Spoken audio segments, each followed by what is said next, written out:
July 7, 2026 is hereby called to order at 5 p.m. I'll ask the clerk to please call the roll. Alderman Barrero. Here. Alderwoman Garza. Here. Alderman Masiacos. Present. Alderman Nunez. Here. Alderman Franco. Here. Alderman Seville. Here. Alderman Banuelos. No. Alderwoman Smith. Alderman Bug. Here. Oh, there she is. Alderman Bug. Here. Alderwoman Bade. Here. Alderman Larson. Here. Alderman White. Here. And Mayor Lash is present. Alderwoman Smith requests permission to participate remotely per Section 2-80 based on a reasonable anticipation of extended illness. Is there a motion to allow Alderwoman Smith to participate remotely? Motion was made by Alderman Seville, seconded by Alderwoman Garza. All those in favor? Aye. Any opposed? Motion carries by voice vote. Welcome to the meeting, Alderwoman Smith. Next, we will Thank you. move to approval of the minutes. Agenda item 260387, approval of the minutes of Tuesday, June 16th, 2026, Committee of the Whole. Is there a motion to approve the minutes of Tuesday, June 16th, 2026, Committee of the Whole meeting as presented? Motion was made by Alderman Franco, seconded by Alderwoman Garza. All in favor? Aye. Any opposed? Motion carries by voice vote. Next, we'll move to the mayor's report presented by John. Take it away. Thank you so much, Mayor. Before we begin our recognitions tonight, we'd like to invite up our current Chief Development Services Officer, John Curling, to lead us in a moment of silence and provide some remarks on the recent passing of the city's former Director of Development Services, Herman Beneke. Thank you, John, for leading us in a moment of silence. Thank you. Aurora and members of City Council, last week Aurora lost a 23-year public servant of the city as Herman Beneke of Development Services Department passed from an aggressive form of leukemia. Herman held the titles of Plan Examiner, Assistant Director, and Director of the Building and Permits Divisions, and concluded his career as the Development Services Department Director. Herman left his indelible mark on the landscape of Aurora development and on his best in-state development services team. He was a licensed architect, a certified building official, certified emergency services safety evaluator, and further testament to his public service was his involvement in state safety boards, committees, local not-for-profit boards, and his church. More than anything, though, Herman was a fiercely loyal family man, mentor, and friend. Herman's wife, Vanessa, and 3 girls, Catherine, Melissa, and Kristen, wish to thank everyone for their outpouring of love and prayers for Herman and the Beneke family. And I would ask everyone to please join the Aurora elected officials and staff as we commemorate Herman's public service to the city of Aurora with a moment of silence and prayer. Beginning now.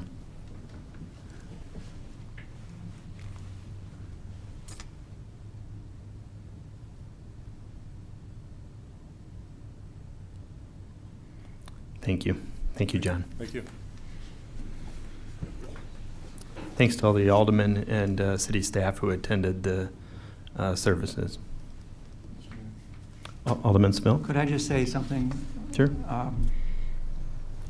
Herman being here 23 years, I had an occasion to work with him from time to time. In fact, on many occasions. And I just want to say how he excelled at every position that he was in. And he just did a marvelous job for me and the council and my constituents who needed his expertise and assistance, and he was just always there. And again, just to reiterate, my heart goes out to his family and wish him the best. Thank you. And again, thank you to everybody for observing the moment of silence. Thank you to John for your remarks. May Herman's memory be a blessing to all who knew him. We're going to move forward now tonight on the recognition circuit as we honor city staff here in attendance for National Parks and Recreation Month here in the city of Aurora. A round of applause for our Parks and Rec team showing up and showing out here tonight. The team maintains all city-owned parks, and over the past few days, they've really gone above and beyond, too, as they've helped out our street maintenance division and public works department in cleaning and recovering from last week's severe weather as well. Give it up again for the Parks and Recreation Division here in the city of Aurora. We're going to invite up our superintendent of Parks and Recreation, Steve Kaliza, our superintendent of the Phillips Park Golf Course, Jeff Schmidt, and all of our staff. Come on up to receive the official proclamation from Mayor John Lash for National Parks and Recreation Month here in the City of Aurora.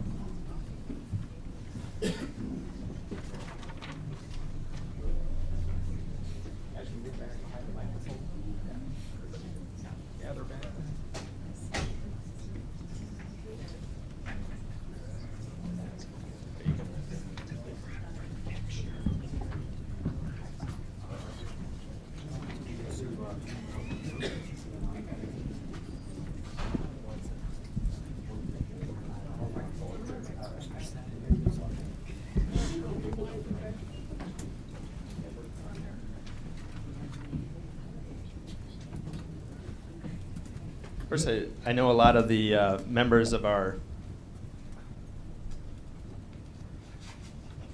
parks, our parks department helped out a lot on the west side with all the tree removal and storm damage cleanup, as is tradition with the Public Works Department, always pitching in, and we get help from water and sewer and everybody that can carry and run a chainsaw, or operators to pull together and help our community out. And I know that the ongoing effort is, that the effort's ongoing, so those who are exhausted want to go home after this, I understand that. But to acknowledge National Parks and Recreation Month in July here, whereas parks and recreation programs are an integral part of the communities across the United States, including Aurora, and play a vital role in promoting active and healthy lifestyles, improving mental well-being, and fostering a sense of community. And whereas the National Recreation and Parks Association designates July as National Parks and Recreation Month, highlighting the essential services provided by parks and recreation programs and the dedicated professionals who manage and maintain them. And whereas parks and recreation facilities provide safe spaces for children and families to play, exercise, and explore, helping to build stronger, healthier, and more connected communities. And whereas the City of Aurora recognizes the importance of engaging the public in the planning, management, and enjoyment of parks and recreation activities to ensure these resources meet the diverse needs and interests of our community. And whereas this month provides an opportunity to celebrate our hardworking City of Aurora Parks and Recreation Division, and to thank them for their year-end work in maintaining our parks and enhancing opportunities for residents and visitors to enjoy them. Now therefore I, Mayor John Lash, do hereby proclaim July as National Parks and Recreation Month in the City of Aurora, Illinois, and encourage all residents to explore and enjoy our local parks. Let's give it up for our Parks and Rec team and our golf team.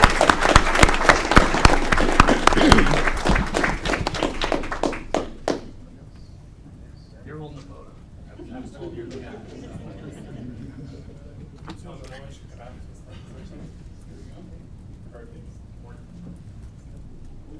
Ready, 1, 2, and 3, big smile. One more guy. Thank you. Take 2. Yeah, there we go. Perfect. Squeeze it right there for me. Okay. Ready, 1, 2, and 3, big smile. Perfect. Here we go. I'm going to ask you.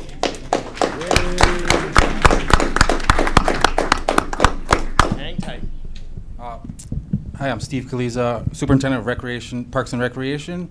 I'd like to start off by thanking Mayor Lash for having us up here for this proclamation, and then also thanks to all the staff that made it out today. This is awesome to see this many people out here. Some people had other things going on, so they weren't able to make it. I also wanted to say thank you to the rest of the city staff that helps us throughout the year and anything that we need help with. But most importantly, I want to thank the staff.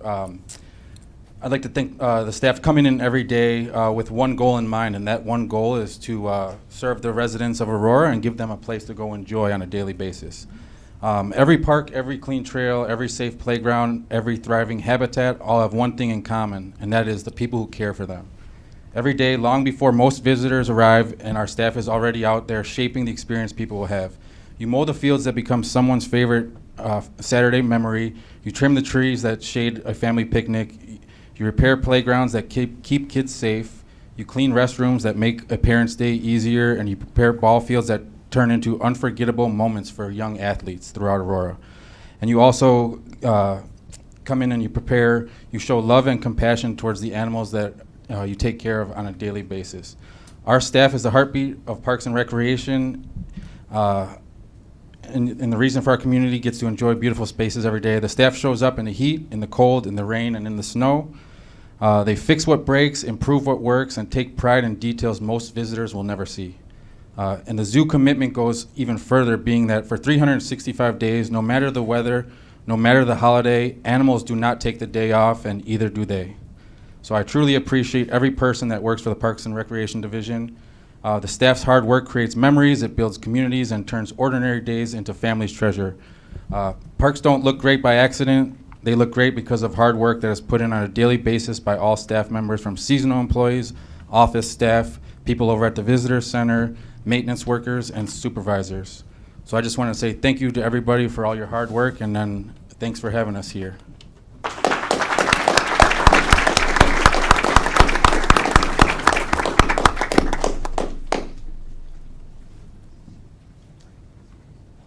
All right. If you got to go back to work, go ahead. Thanks, everybody. Round of applause again for Parks and Recreation Month here in the City of Aurora. Be sure to get outside this month and every month to take in the beautiful parks that we have here in the City of Aurora. All right, our next recognition here tonight goes out to a longtime community leader who has really made her presence known here in Aurora. She is the past president of the Fox Valley American Legion 798 Women's Auxiliary, a 12-year member of the Aurora Township Board of Trustees, a former East Aurora School Board District member, and this year's 4th of July Parade Grand Marshal. Put your hands together for the incomparable Juanita Wells. We'll invite her up along with any family, friends who are in attendance. The mayor is going to be reading out a special Mayor's Award of Excellence for her for serving as this year's 4th of July Parade Grand Marshal. Welcome, Juanita. Thanks for leading us on the 4th of July parade and leading it off. I think your commitments and dedication to the community are well documented. We put a survey out online and asked people in the community to make a referral about who they wanted to lead the 4th of July parade, and there was a very nicely written email from somebody who said, you always work in the background here in the city and have been a very effective voice in government and the community. And we made the selection easily to make sure to acknowledge you and appreciate your service not only to the community but to the city for leading us in the parade. So we do have the big sign, but it's always awkward to present that. We're just going to give you a plaque as well, but if you want to take the big sign when you go, you're welcome to, okay? So to Juanita Wells, the 2026 Independence Day Parade Grand Marshal, in recognition of your unwavering dedication, exemplary leadership, decades of service to the Aurora community, as Grand Marshal of the 2026 Independence Day Parade, you embody the spirit of freedom, unity, and civic pride that this day represents. Your tireless commitment as a leader, mentor, and advocate has inspired generations and strengthened the fabric of our city. So it's with great gratitude that we give you this plaque on this day, and then I'll pull the mic away and bring it back.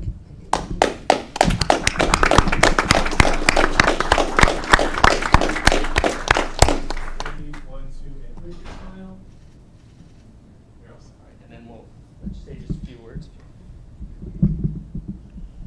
Drop that down, please. Except trying to say I'm short. Pull back up.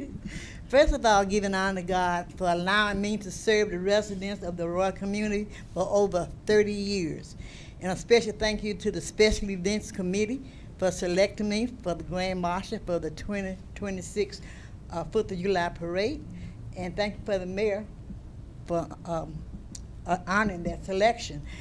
And thank you to my sidekick, my granddaughter, for submitting my name. She's been a little shy. And thanks to all of you. And I enjoyed being the Grand Marshal, and I really appreciate it. It was really an honor. Thank you.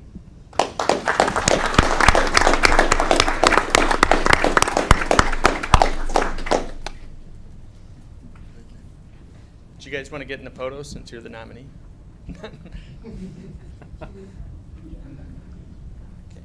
So that will conclude the recognition portion tonight. We'd also like to offer a brief update on the storm recovery process here in Aurora and what's taking place. I'll start. We'll also have our EMA coordinator, Theo Vandesample, come up here in just a moment to speak more on the recovery process.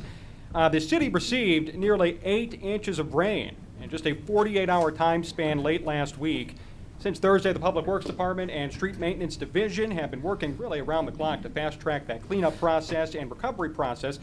Teams have been deployed through wards 4, 5, and 6. They've been grabbing all tree damage placed on the parkway. The city at large is also using Groot's waste management collection guidelines for additional brush cleanup.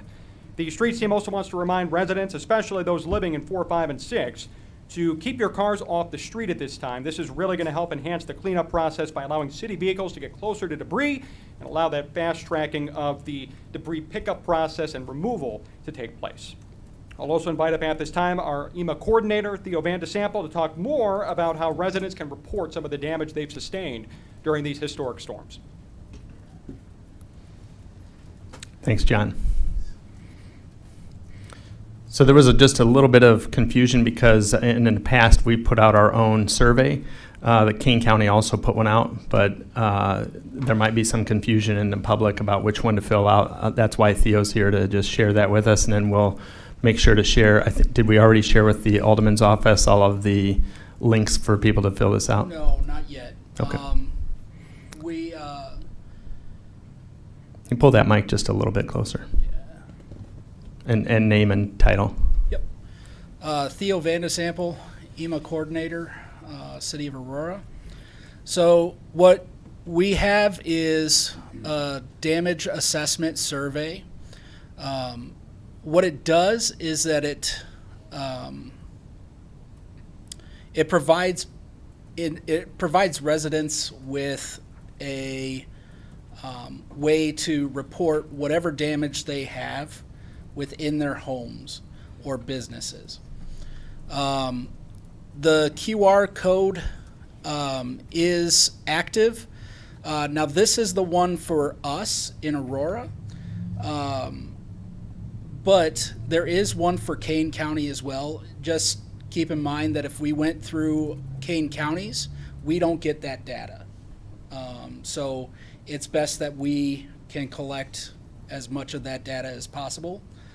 And then anybody who can report is city residents or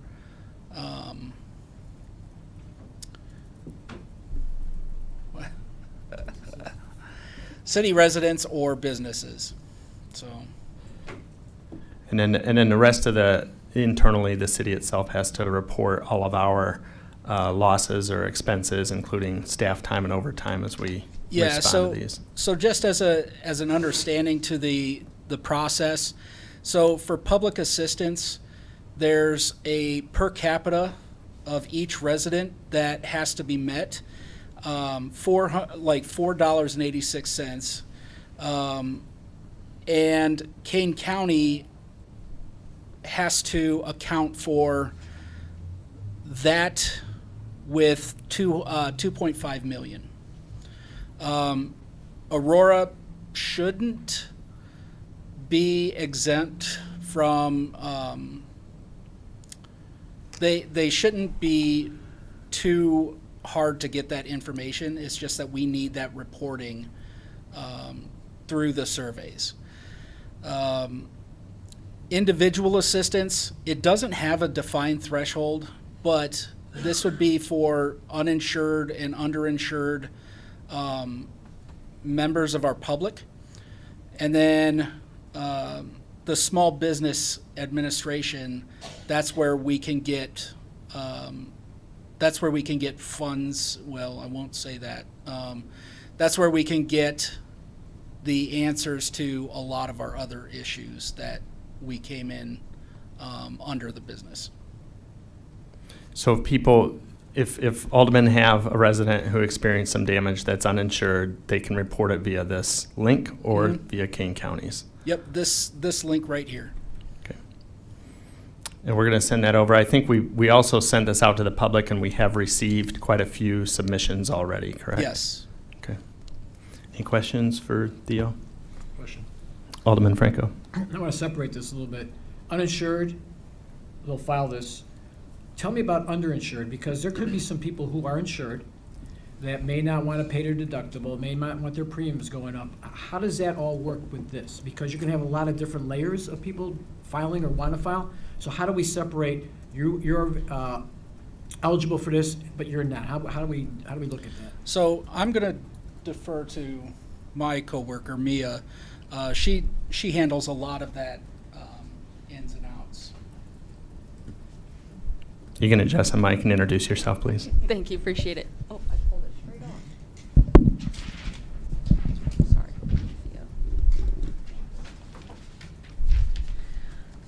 Mia Gerace, Aurora Emergency Management Agency Specialist. So, underinsured, I think it relates to the proportion of damage. So, if someone, if Why don't we they're- do this? Why don't we have you step up to this other podium here instead of the awkward microphone? Okay, is this any better? Nope, come on up. And just adjust the microphone. You can come up too, Theo. Is it on? Yep. Oh, sounds There you on. Okay. There you go. Mia Gerace, Aurora Emergency Management Agency Specialist. So I think it relates to the proportion of the insured. So if the policy covers a certain amount, but the damage exceeds that, that could be considered an underinsured loss. But within this question, we do ask residents to report to us whether they have a mortgage and whether they have homeowners insurance. If they say no, that would be an uninsured loss right off the bat. So you'll look at each individual case. So I have insurance fully covered, I would not be eligible. I'm just trying to separate so we don't get file these claims and they really shouldn't be filing because they got insurance anyway type of thing. At the end of the day, a lot of it comes down to looking at each individual case. Okay. So these being submitted by the homeowner, we'll obviously get folks saying that their home is destroyed, but by our training circumstances, that might not necessarily be true. It might be down a level, so it's hard to tell without speaking to the homeowner after it's reported to us. This is meant to be that first step so that we know who we need to speak to. And to be clear, this isn't just for the tree damages, also for the flooding damage, because I know we keep mentioning wards 4, 5, and 6, but Ward 1 and 10 also sustained some damage. Yes, sir. So the self-reporting damage assessment is for private property only. So speaking of the homes, the garages, things of that nature. If there are any public damages, all of those should go through My Aurora 311. So if you have a parkway tree that's down, you would submit that through 311. We did get some folks submitting for a parkway tree down. It's important that the public understands that that needs to go through 311 if it's going to be dealt with in a timely fashion, because we're getting inundated with other private damage, and to then take our data and have to put it into 311, there will be a delay. Does that answer your question? Any other questions? Okay, thank you both. It's an ongoing process, data collection, and just so everybody's aware, it all gets filed through Illinois Emergency Management, and they'll make an assessment of Kane County if we hit our dollar threshold, and then who they decide to award and what we're eligible to recover. We didn't in the last storm, which was much bigger, and I think we partnered with Will County. They ran everything through Will County, that one. Mm-hmm. Anything, because our city hall is in Kane County, it's my understanding that everything to do with damage in Aurora will go towards the list of damage in Kane County. So collecting everything via this survey, that's why ours is different from Kane, is that it will collect the data from the other 3 counties as well and count towards Kane County's data. Otherwise, we would be collecting the data from 4 different counties. This is a more streamlined approach to collect that information quicker and easier. Thank you. Other questions? John? That will conclude the mayor's report. One last thing to note. Oh, hold on, Alderman Masiacos. So this is a question for Ema? Yes, please. Okay. Just a real quick question. And the question is, can aldermen or neighbors fill out this form for people affected? Of course, as long as Okay. the fields are completed with their contact information, then yes. Right, okay, all right. And it'll keep track if there's a double entry or not? If there's a double entry, I will be able to see it on the map that displays Okay. as an output from the surveys. All right, sometimes it's easier. Sometimes our seniors or Absolutely. people who don't have English as their first language, Yes. After all of the submissions are completed through this, if the situation warrants funds to trickle down to us, the residents can apply for those funds regardless of whether they've submitted this survey or not. And that process is a little bit more equitable in the sense that we will set up both an online portal and in-person booths where folks can can complete paper forms. So our seniors who may not be as well versed would be able to complete a submission for funding if it becomes available. And is there a plan? So, okay, 2-3 years from now, you know, memories can fade. How do we keep this information in front of the aldermen in the community?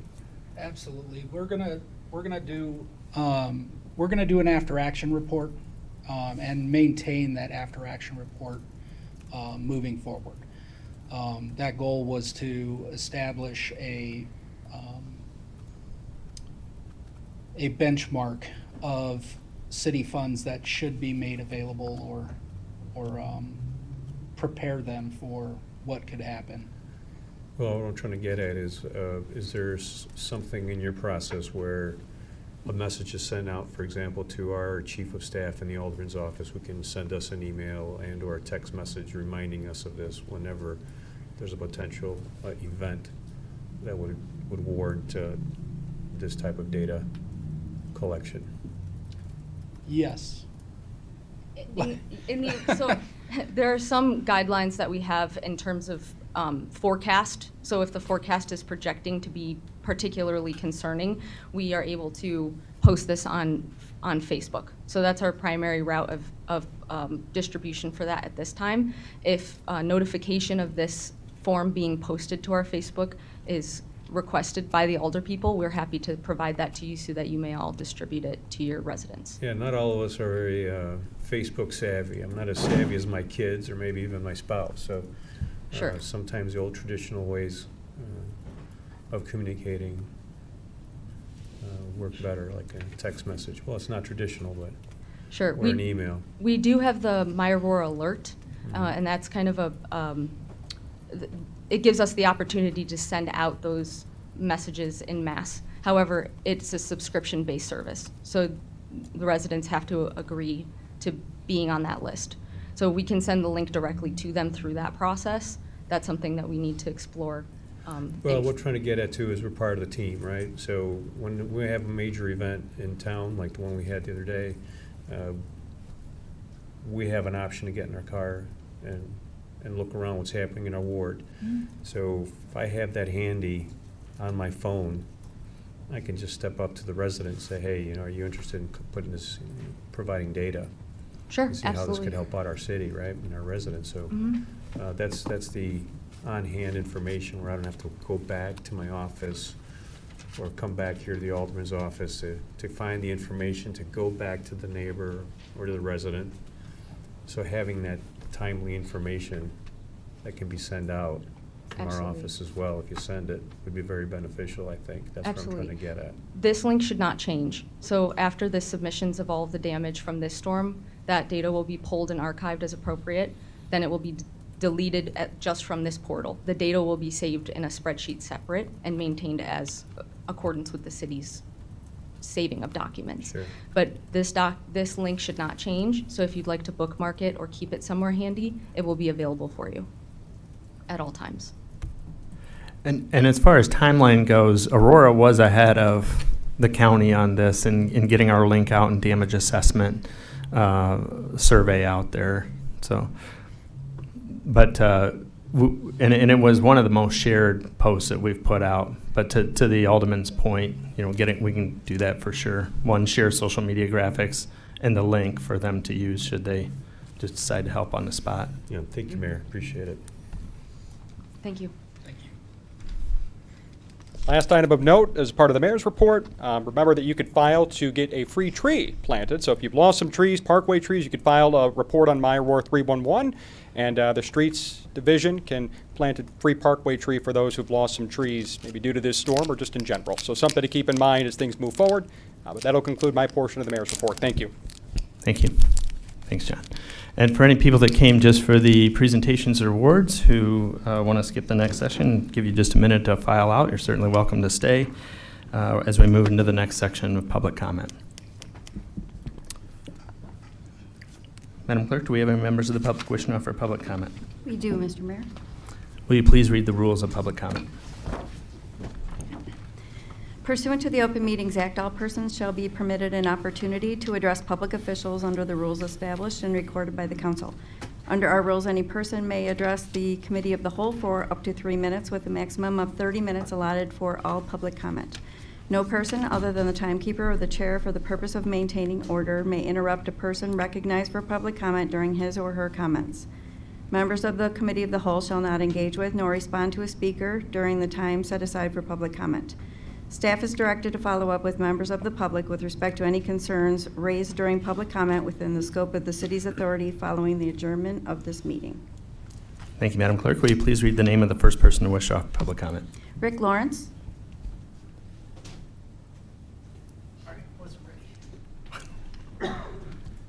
Somebody left their water bottle. All right. Wasn't me. Welcome, Mr. Lawrence. You have 3 minutes beginning now. You know, listening to the Parks speech there, you know, I really appreciated how much pride they expressed in what they did in their job. I wish the rest of the city staff thought that way and addressed their job that way as well. The medians on Downer had not been mowed for the past month. The only reason they got mowed today is because I filed a complaint with property standards against the city. Grass was 12 inches high, well, whatever, weeds. It's not grass anymore. You go down Lake Street, the medians are 12 inches high with weeds and everything else coming through. Go all over this city on city property. They're not being maintained. The easiest thing that you can do to make a city attractive is basic maintenance. But we don't care about that here. We don't trim the trees over the streets. You run down Downer, you run into the trees. You don't mow the medians. You just let them go. Who cares what it looks like? It says everything you need to know about the city when you come in here. It's basic maintenance. You don't have anything going on in economic development. You got to try to make this city look attractive. Now, neighborhoods like ours over there require a certain level of ability to maintain those homes. So why would I continue to put hundreds of thousands of dollars into that home if the city just doesn't give a damn what the streets look like? If the city can't even mow the lawns, because John decided that we're going to do everything in-house. Well, your in-house can't handle it. You don't want the in-house. You don't want to pay city union employees. You don't want to own the equipment. You want that all contracted out like we used to do. And if they don't do the job, they get fired. Because the city staff can't do the job because they're not doing the job. And the city looks like crap. And now and I'll tell you, all of our neighbors are pissed off. Now we have another home in our neighborhood, and John, we talked about this. Nothing's being done. John Curley continues to lie and blame you for it. We have a home that's a rooming house. When I was on council, we fought real hard to come up with a rooming house because of all the stuff at Aurora University and everything else that was in there. We came up with that ordinance. We have a home on Calumet. They move in at 2:30 in the morning. There's 8 cars there in this little tiny house. They had people living in the attic. They had people living in the basement. You know, we went after them, no permits. We dealt with that. But we were told, oh, it's a single family. It's not a single family. Every couple weeks, new people move in, other people move out. They're working on cars. They're running a business out of the place. Now, 2 people on our block are leaving. We have a young family that lives across the street, very successful. What if they decide that they're leaving? Guy next door to me, he's from Naperville. He doesn't need this crap. Thank you, Mr. Lawrence. Your 3 minutes is concluded. I'll ask clerk to please read the name of the next person wishing to offer public comment. Adam Pauley.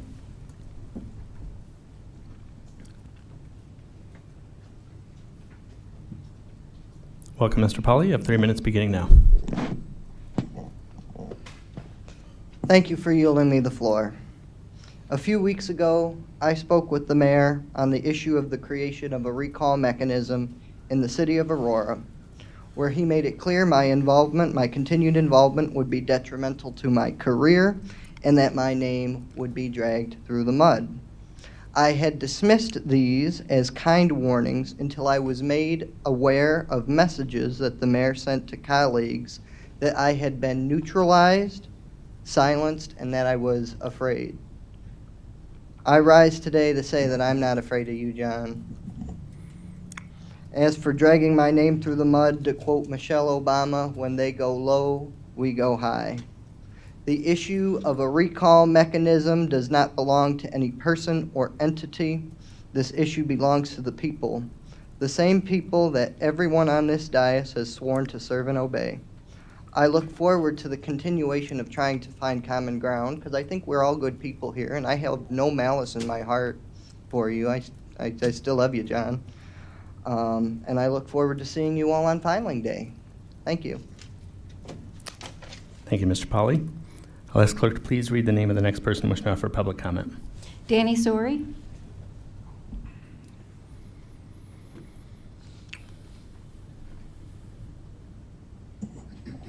Good evening, everybody. Clock's Welcome, starting. Mr. All right. Sori. You have 3 minutes beginning now. Well, first of all, good evening once again. I'm going to talk about a couple quick things. First of all, an update on the recall petition. So our recall petition for our mechanism is gaining extreme momentum. This past weekend with the 4th of July parade, it was hilarious to see how many even city workers wearing vests stopped us as we were walking, took the petitions out of our hands and signed them. I have a few of their names here. The real cool thing that I've noticed as this is happening is how many people, actual citizens, are agreeing with the idea of holding government officials accountable being the power in their hands, not in anyone else's. No offense, but you guys have groups of checks and balances. You have this guy calling around threatening to people, making threats. Would you do that, Mr. Seville? What about you, Mr. Bug? You call people, threaten them? I don't think so.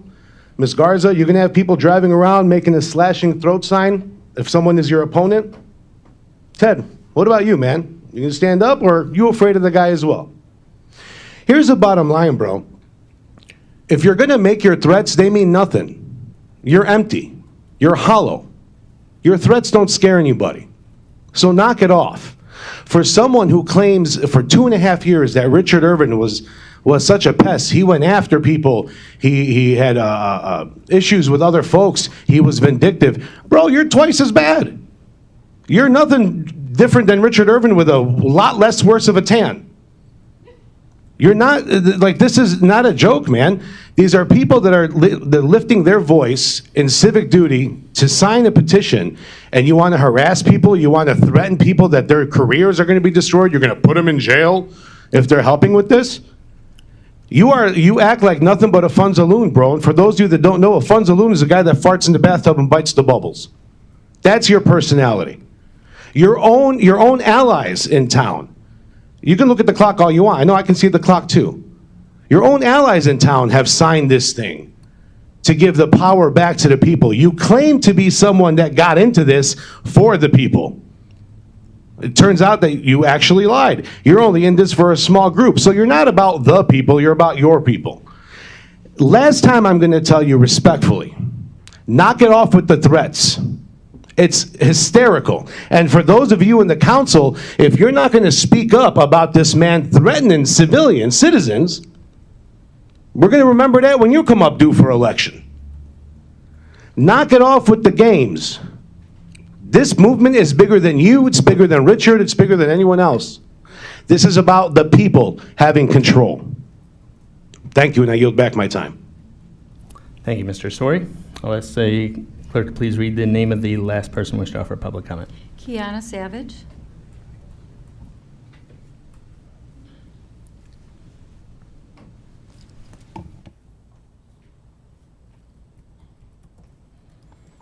Welcome, Ms. Savage. You have 3 minutes beginning now. Hi, I'm here under the Stable Able nonprofit organization. I'm sure you all are familiar with Ms. Bernita McGee Williams. I'm here on her behalf just to invite you all on a positive note to our event that we have on the 11th of July. You guys can come out and to support. It is an organization, if you guys don't really know much about us, we're an organization that helps mainly veterans that are displaced or have maybe mental issues who can't necessarily support themselves after they have served. So we're an organization that mainly supports them, but we do also support other homeless individuals as well. So we're hosting an event in honor of our nonprofit organization in Aurora, Illinois, and it's going to be Saturday, July 11th, and it's going to be from 11 a.m. to 4 p.m. at Greenfield Park, 714 West Illinois, okay? So you all can come over, support. It'll be plenty of games, plenty of food, and you all can just come, network, and have a great time. So have a great day. Thanks for allowing me up. Thank you, Ms. Savage. And that concludes the public comment portion of the meeting. There's no more speakers. Next, I'll move to the committee reports and ask Chairman Mike Seville to give the BZ&E committee report. Yes, thank you, Mayor. The BZ committee met on June 24th. We've reviewed the following items: 26-0391, an ordinance vacating a city easement on the property located at 55 South Constitution Drive in King County, Aurora, Illinois, 60506. This can go under consent. Are there any questions or discussions on this agenda item? Consent. Hearing none, it will be added to the consent agenda. 26-0392, an ordinance annexing property located at 1160 Jackson Street to the City of Aurora pursuant to a water service agreement. They're wanting to connect to city water. Consent. Are there any questions or discussions on this agenda item? Hearing none, will be added to the consent agenda. And lastly was a resolution from the BZ&E committee, that's 26-0379, resolution approving a revision of the final plan on Lot 1 and 2 of Lindsay Window and Door subdivision located at 55 South Constitution Drive for processing, finishing, and assembly facilities use, business and professional office use, and retail sales or service use. I think John Curley is here to present on this, even though this was not appealed at that Wednesday meeting at 5. Just, John, take it away, I guess. So there's two, just so the council's aware. We need to draft now a redevelopment agreement to go with this. Normally, they would run concurrently, but the nature of the development agreement is, one, I think we're going to hold the permit until we get the owner of Lindsay Windows to sign the agreement and bring it forward. And number two, I think there's some considerations out of Public Works to make sure that the financing is in place to address some of the concerns. Yep, thanks, Chairman and City Council. John Curley, Chief Development Services Officer for the City of Aurora. As the mayor mentioned, there's two items in front of you. The first one is a vacation of easements. There's some existing easements that the proposed addition would cross over, and then those services have been relocated as part of the approved final plan. So that's the first item. A second item, and the addition. So the second item was not appealed after BZE because we had the fifth week last week. That approval from BZE has a condition within it that the zoning is approved with a redevelopment agreement. That redevelopment agreement needs to cover two items based on the discussions that happened at BZE and at Plan Commission. One is dealing with truck trailer storage, and then the other is a timing of the public improvements for the outlot that was created when this land use was first created, when we repopulated this big box in the first place with Lindsay Windows. So those two items about timing and the storage, the current practice of storage in trailers will be dealt with under a redevelopment agreement. And as the mayor mentioned, that redevelopment agreement will need to marry up with the permit process, as this is a condition of the approval. Zoning will not sign off on a permit application until that redevelopment agreement is approved and signed by both sides. And we'll be bringing that, legal will be working on that with you and Public Works before we bring that forward. That's correct. Did you have anything else to add, Jason?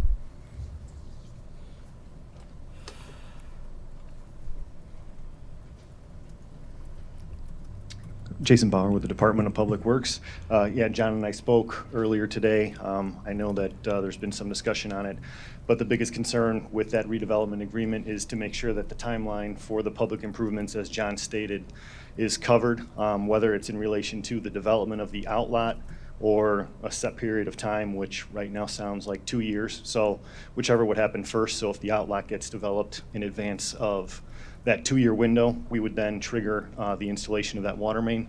And then, of course, making sure that the security is in place to cover the installation if the city would ever have to do it in the future. So it's largely for awareness, so the council knows that this redevelopment agreement will be coming through most likely finance or I believe most or RDAs planning go- and zoning. Okay. Yeah, I think most of them have BZ&E. gone through BZ&E. Okay. I believe. And Mayor, if I can add, this Alderman outlot was Spill. actually created in the first development agreement, not the second one that was before us. That is correct. It was the first, it was the underlying zoning change that allowed the light manufacturing here from retail. Correct. Just wanted to make sure the council knows that. Questions or discussion? Okay. Thank you both. Thank you all. No action needed on this agenda item. And that's the report from BZ&E, Mayor. Thank you, Chairman Seville. Next, I'll ask Chairman Ted Masiacos to give the Finance Committee report. Thank you, Mayor. The Finance Committee met on June 25th, 2026, and reviewed the following items. Item 25-0764, resolution authorizing the execution of a joint funding agreement with the state of Illinois, the execution of a Phase 3 construction engineering services agreement with V3 companies in the not-to-exceed amount of $144,100, and the appropriation of $530,000 of MFT funds for the Safe Routes to School project in school districts 129, 134, 131, and 204. Any questions or discussions on this agenda item? Alderwoman Bate. Mr. Mayor, can we get a short presentation for this one?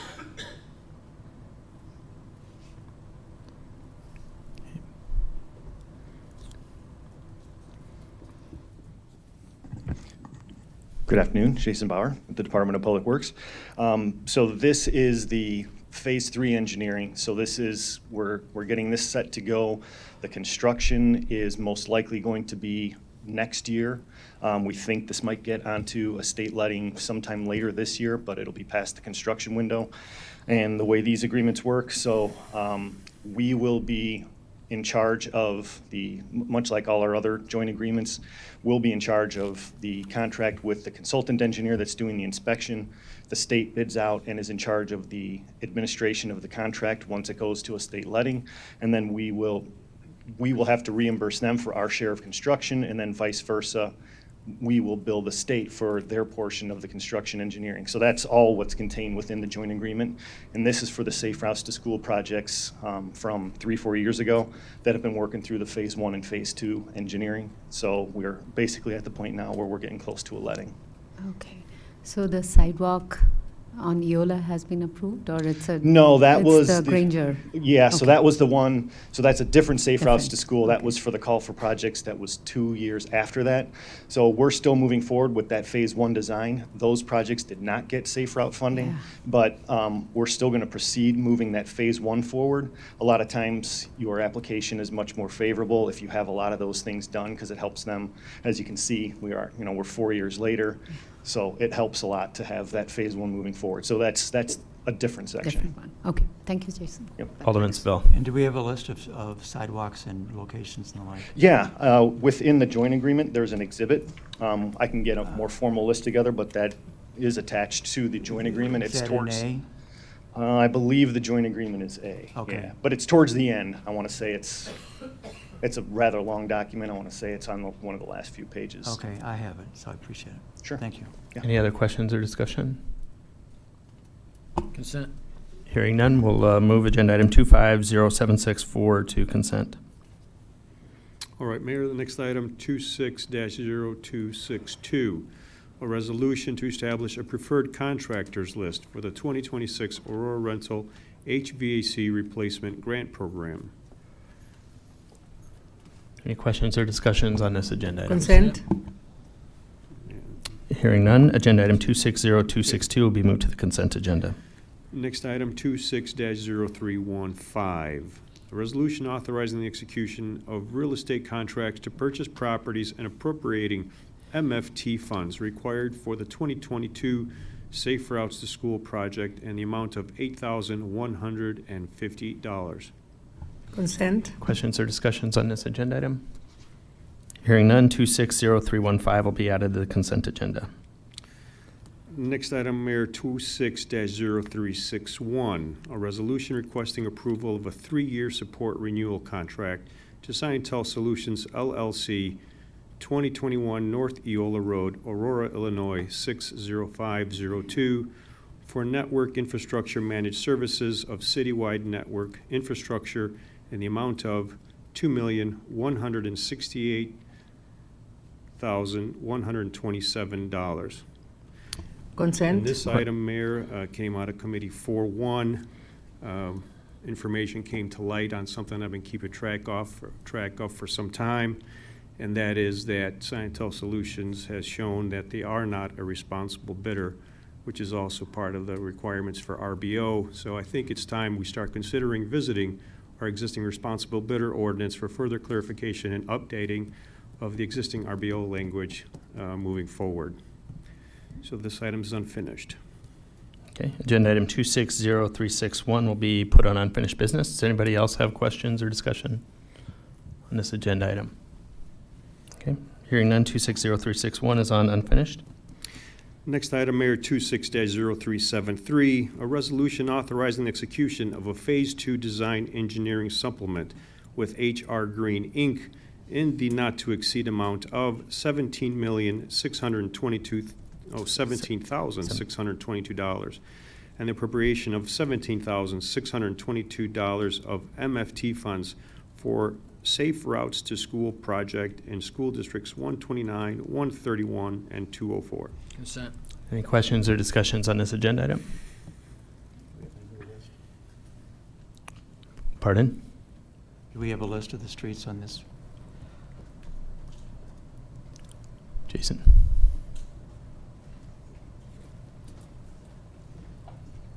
This is the same project. Same one, I just Yes, want. yep. okay. And we'll put a list together to get out to everyone in Okay. addition to the map. All right, thanks. Sure. There's no further questions on this item. 260373 will be added to the consent agenda. Yes, there were. Sorry. Next item, Mayor, yes, 26-0380, a resolution approving the purchase of bulk rock salt in the amount of $74.33 per ton from Compass Minerals America, Inc., Overland Park, Kansas, for the Division of Street Maintenance under the DuPage County Department of Transportation of Illinois Joint Purchasing Agreement bid for the 2026-2027 season. Any questions or discussion on this agenda item? Consent. Consent. Hearing none, 260380 will be added to the consent agenda. And Mayor, that concludes the report for the Finance Committee. Thank you, Chairman Misiakos. Next, I'll ask Chairman Carl Franco to give the PHST committee report. Thank you. The Public Health, Safety, and Transportation Committee met on June 23rd, 2026, reviewed the following item. 26-0301, a resolution establishing the maximum number of Class B on-site consumption liquor licenses unofficially related to the application from HH59 LLC located at 4448 East New York Street, Ward 10. And the previous owners had a liquor license. They're getting a new one now because they have new owners, and they will be offering a full food menu. Any questions or discussions on this agenda item? Hearing none, 260301 will be added to the consent agenda. And Mr. Mayor, that concludes the PHST committee report. Thank you, Chairman Franco. Next, I'll ask Chairwoman Wani Garza to give the IT committee report. Yes, Mayor. We met on June 22nd. The first item in the agenda is 26-0368, a resolution to award San Souci Drive and Cobblestone Drive water main replacement project located in Ward 5 to Wininger Excavating, Inc. to the bid amount of $1,599,570. Any questions or discussions on this agenda item? Hearing none, 260368 will be added to the consent agenda. Next item, 26-0370, a resolution award the contract for well maintenance service for well 119 to Municipal Well and Pump and the not to exceed amount of $103,474.70. Questions or discussion on this agenda item?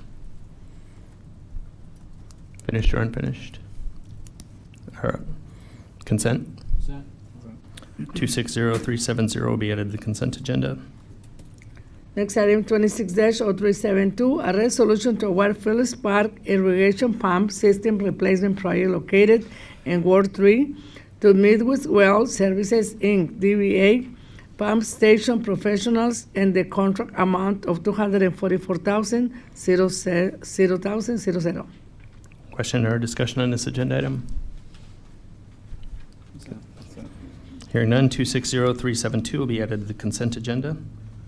And we conclude the meeting, Mayor, with the vote. Thank you, Chairwoman Garza. Next, I'll ask Chairman Ed Bugg to give the RAP Committee report.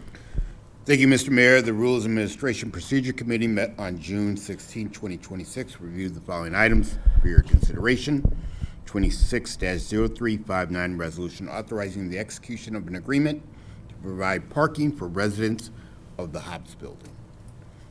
Questions or discussions on this agenda item? Hearing none, 260359 will be added to the consent agenda. And that concludes the report, Mr. Mayor. Thank you, Chairman Bugg. Now for the fun part of the evening, we're going to move back to the ethics ordinance, and both of these items were returned from City Council. Obviously, we've been discussing these for quite a while. At the council's request, we've separated it into two agenda items, Chapter 2 and Chapter 15. So the first agenda item, 250779, is Chapter 2, and I know there's amendments that everybody's got for consideration here. So what we'll do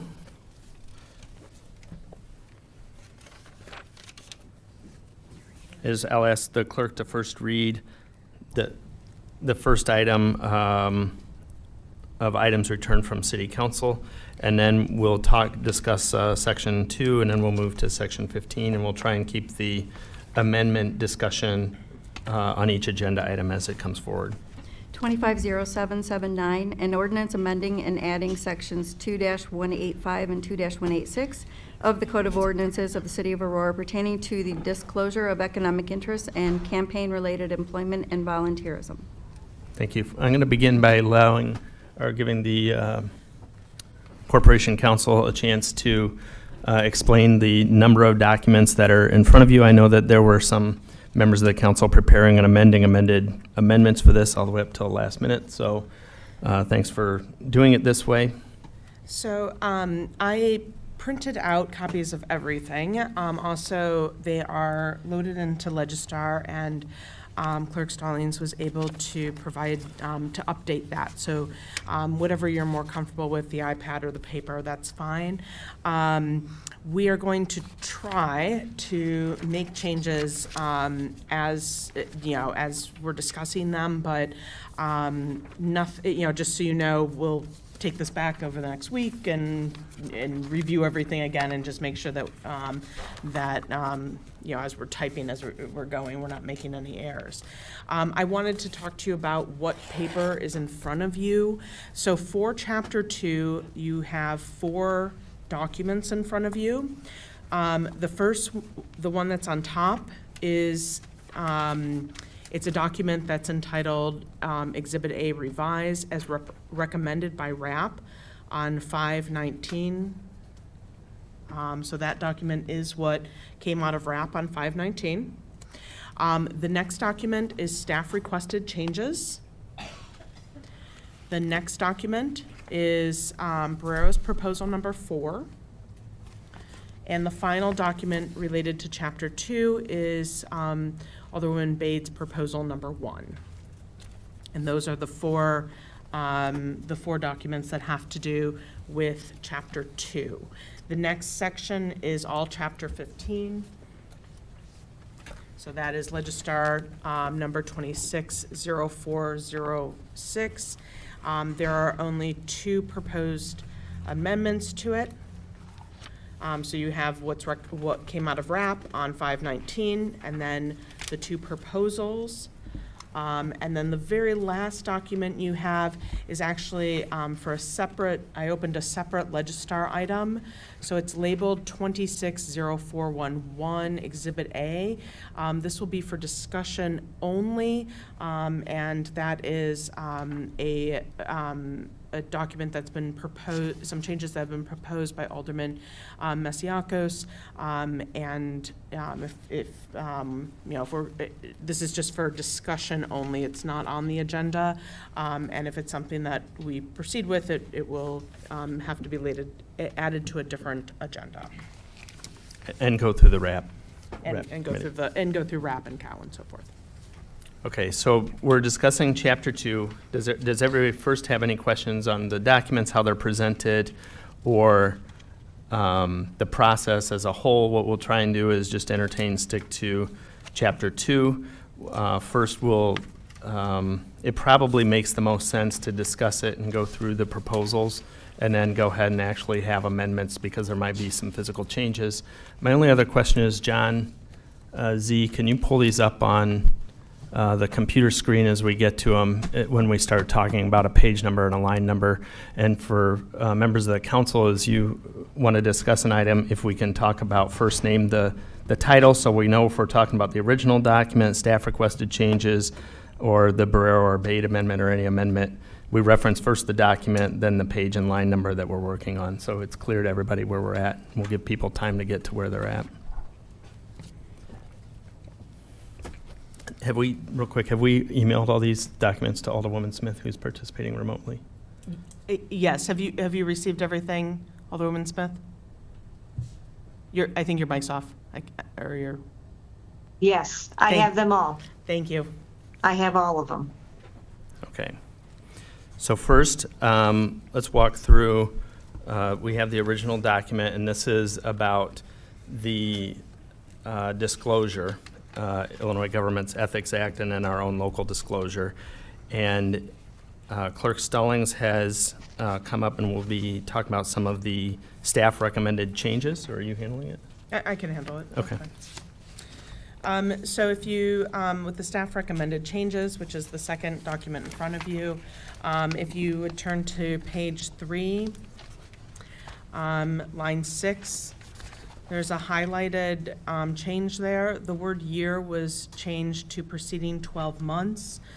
There was a concern that there may be questions as to whether or not we are talking about the preceding calendar year or the preceding 12 months.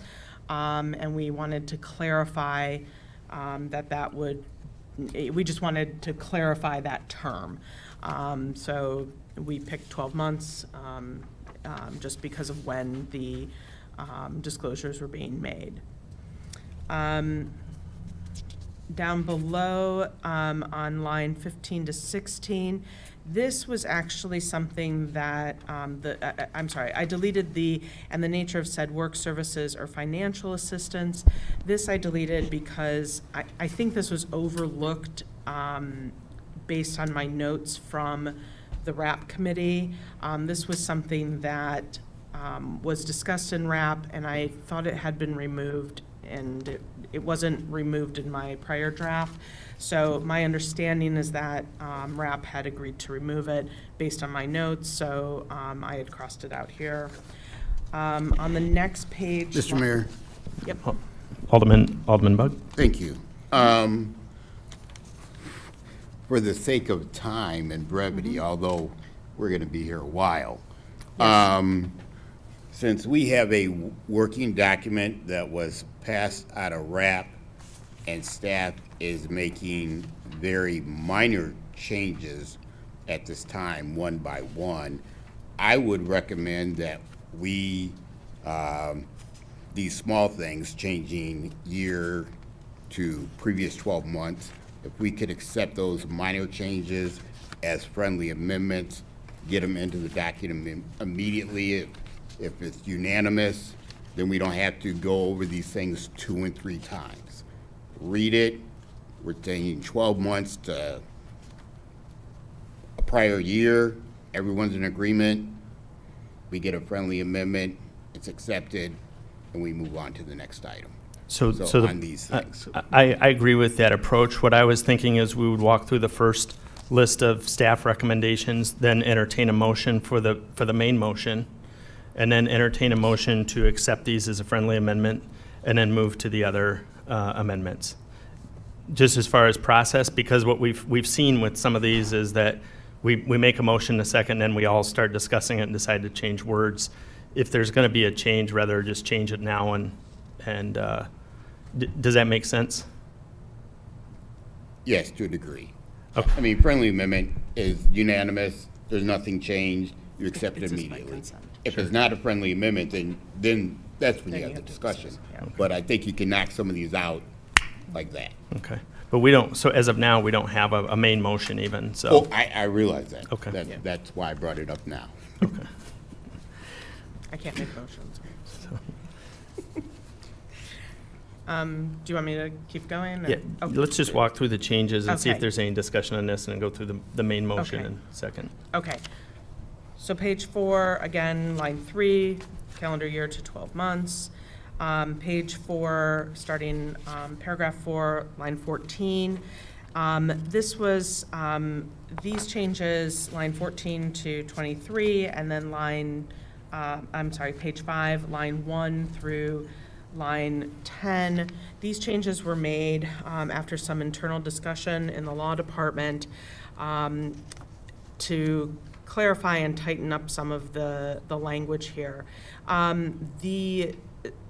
Our understanding is that the purpose of this disclosure was to make sure that ownership interests, if a person had an ownership interest in something that was coming before the council or someone who was doing business with the city, that they would disclose that ownership interest or that income from that entity. What we were concerned about is that the way that this was initially drafted, because it was because it was an or instead of an and, that it was too broad, and that it would capture, things like if your spouse works at a bar who receives a liquor license and they make more than $2,500 a year because they receive the liquor license from the city, that would be captured in this disclosure, which seemed a little aggressive for every employee to disclose. So the law department spent some time working on getting the language so that it wasn't quite as broad. The concern is really, we want to make sure that employees are not, there's no harassment, and that they're not disclosing information that would otherwise be, would otherwise not be subject to disclosure. Are there any questions? It's a little more complex than changing year to 12 months. It's page 4, line 14, section 4. And through page 5, the first couple paragraphs there.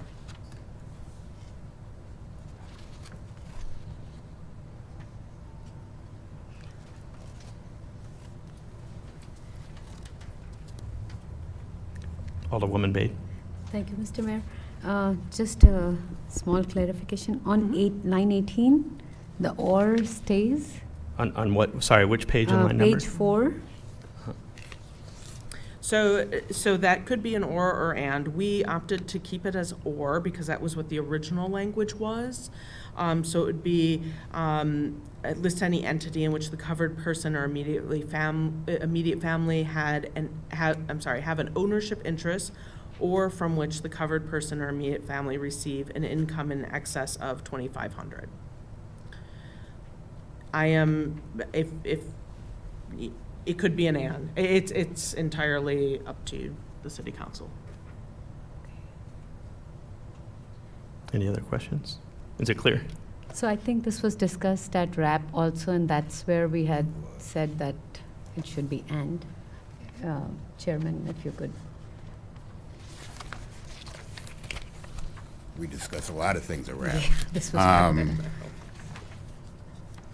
because then otherwise it is even $50 when it is or. You have to disclose everything. It only makes sense when it is over $2,500 per year.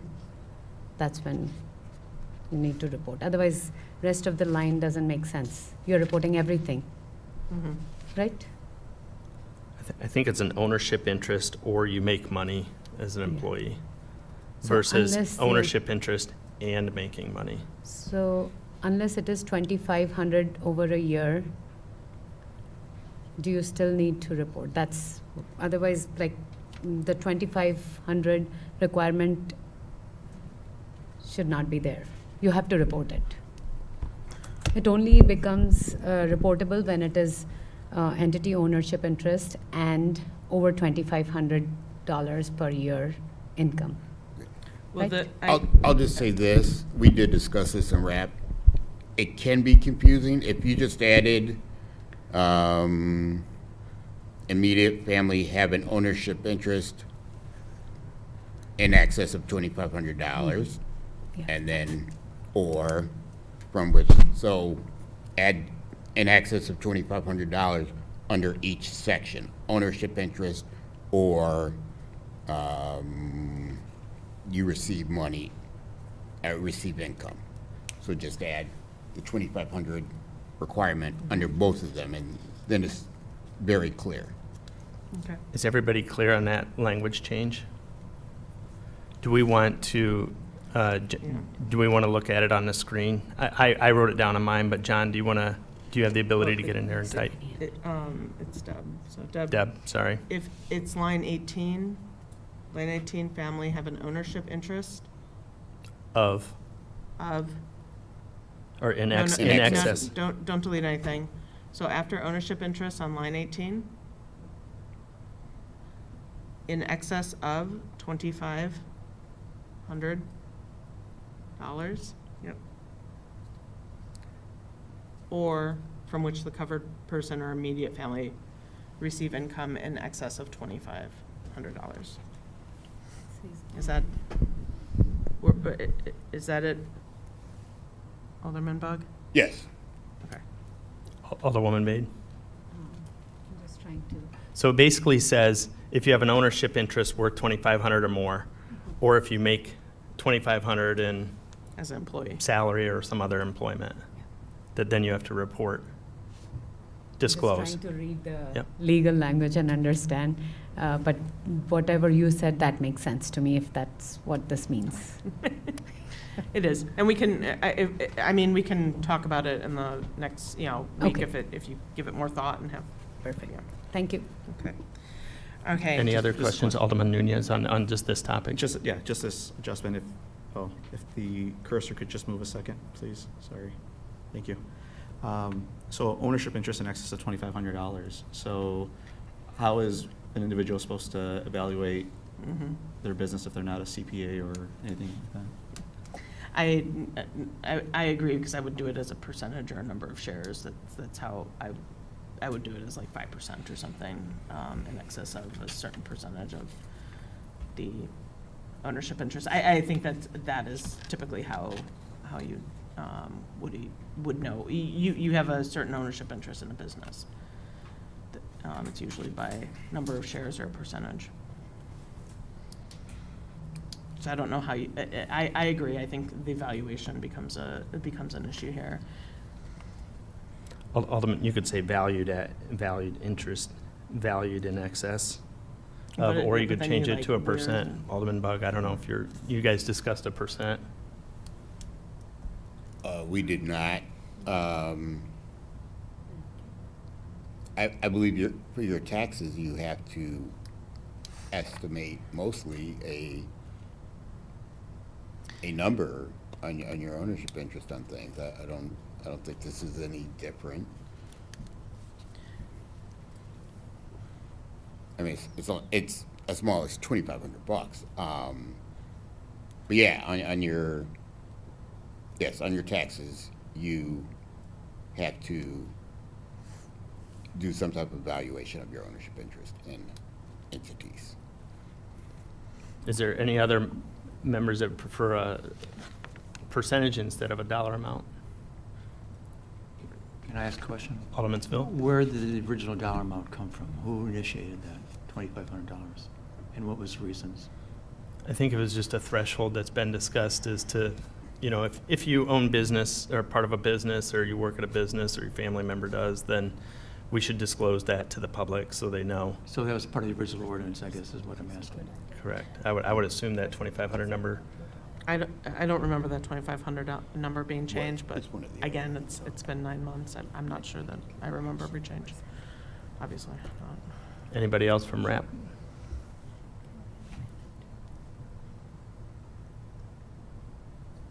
Is that, the 2,500 been there sort of as the threshold the whole time? Yes, that was the original number. That number has not changed from the original proposal. I think the other question, and this is just, I have a question for the council. Do you want it because you can have an ownership interest in a company that is not making any money, but has the potential to make money. And that would not be captured by this. You can have an ownership interest in in a business that's, that is doing, that is seeking contracts with the city, which may lead to money, but currently is not. This does not capture that, because this requires you to actually have a profit, requires you to have an income from it. Where if you did a percentage, as Alderman Nunes was, I shouldn't say, it wasn't your suggestion. Your Sorry, question. but the piggyback from your question is, but if you do it as a 5% interest or something, it would capture that type of thing as well. Or 10% interest or whatever. Well, the second section doesn't say profit, it's just you're receiving income. You could be running at a loss and receive $2,500 in income. It doesn't say profit.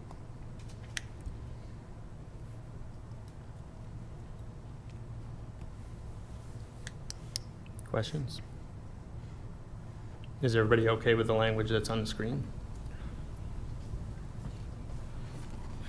Alderman Barrero? Mayor Lash, we haven't really discussed the percentages, and I think this is going to be very complicated to switch over to that, because then we're talking about what's the value of a business, and if it's 1%, it could be this, or 10%, it could be that, and we're going to be all over the place.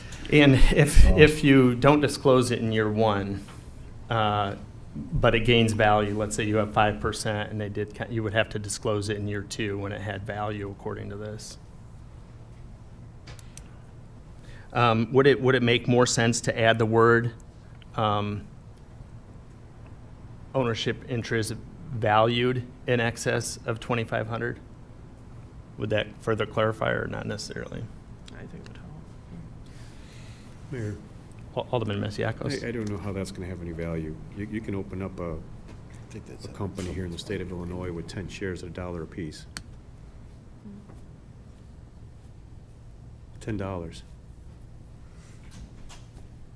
Then what? I don't know if this conversation is going anywhere, I think, to Guy's point. That's true. What's that? Then it wouldn't be captured by this. Then it wouldn't be captured not in the be captured by disclosure. this because Correct. it's not above the 2,500. But if it ever gained value, then it would.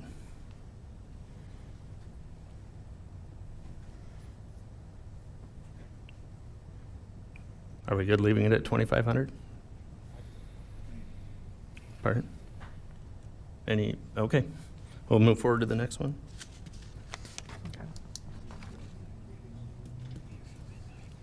What's that? You're jinxing us, you're jinxing us. So Alderman White.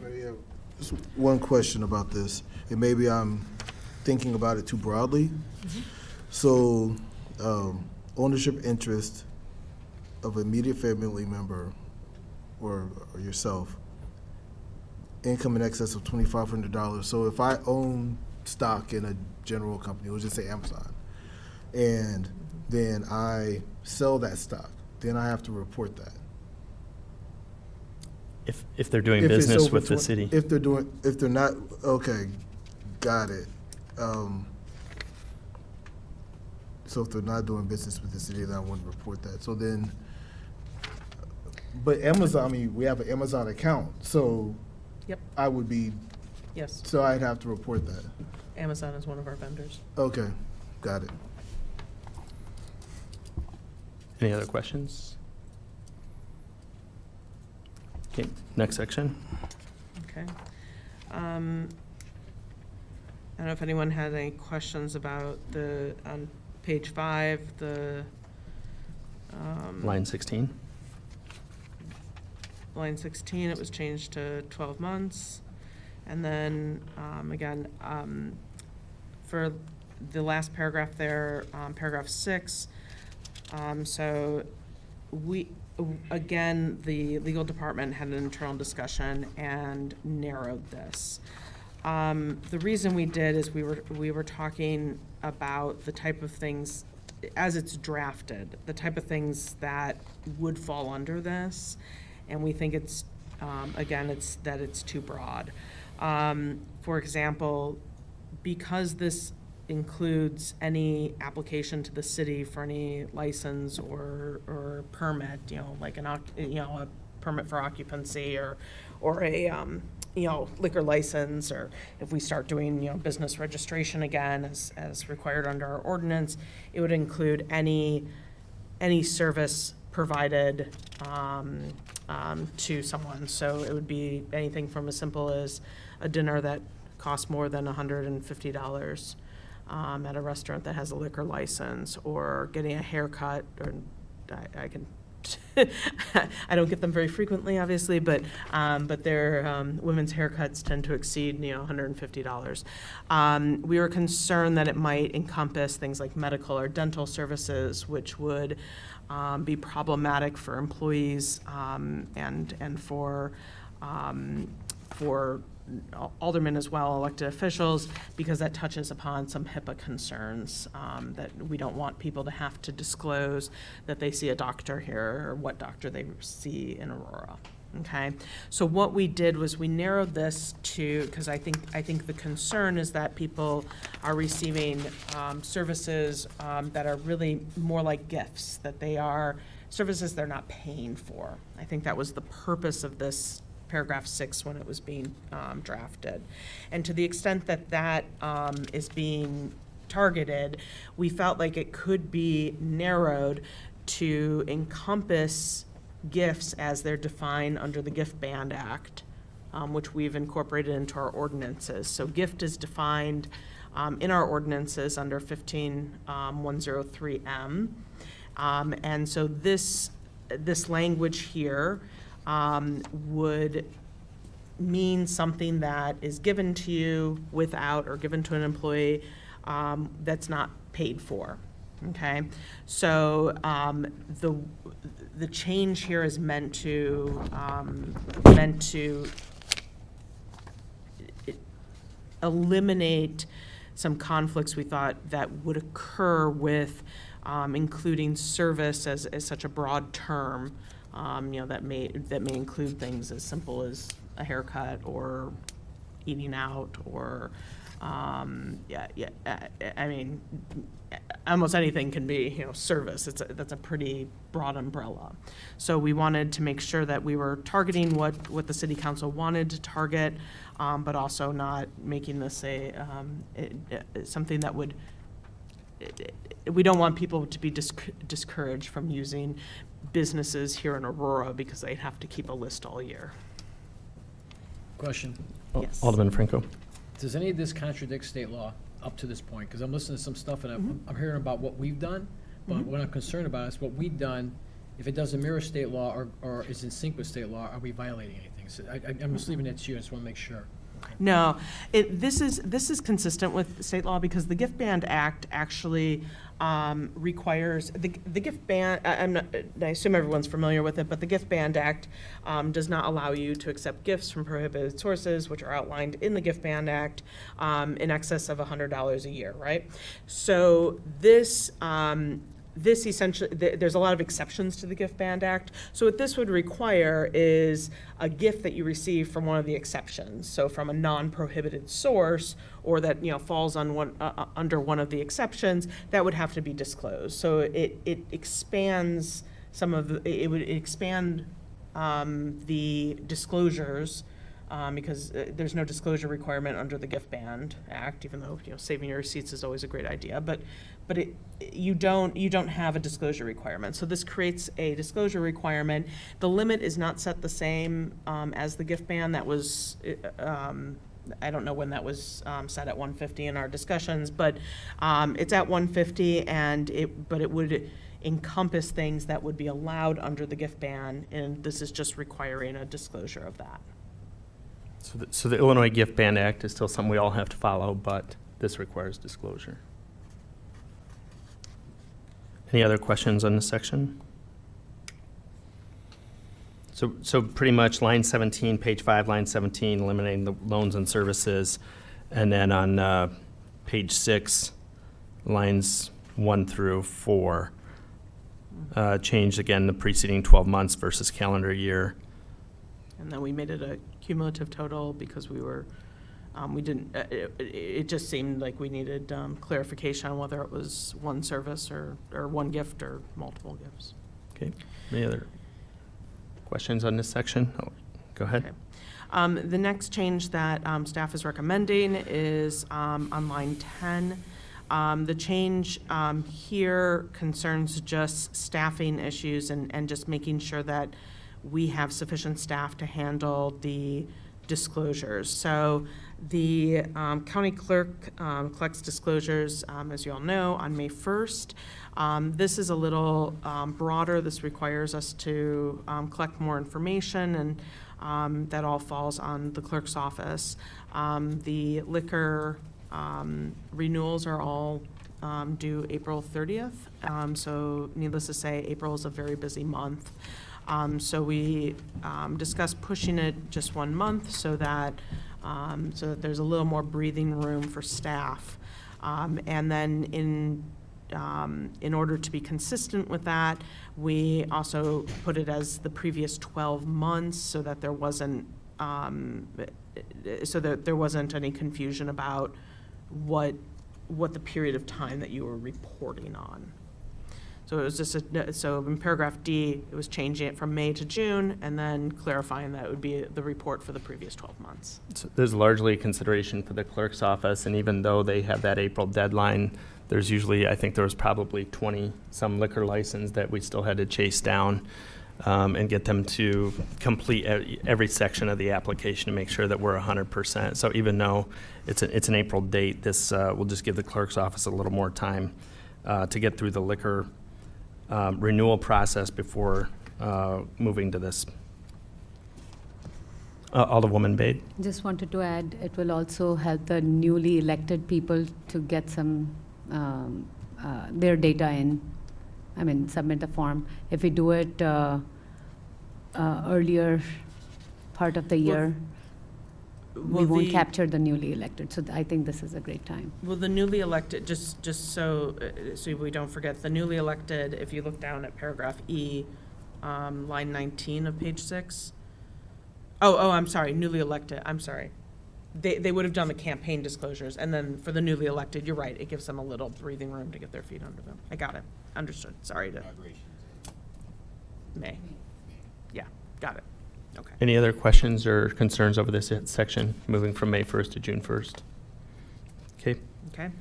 At the very last line, 24 on page 6, again, this was just clarifying the reporting period for the initial disclosures.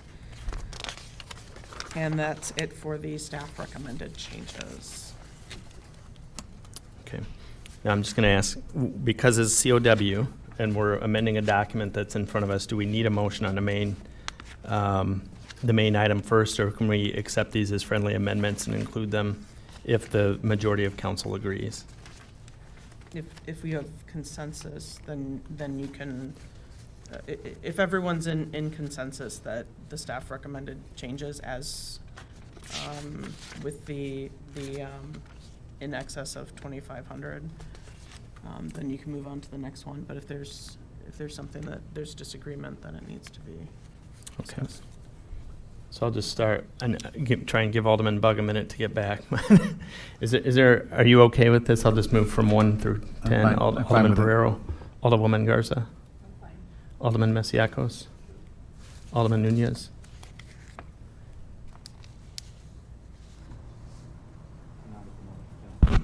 Okay.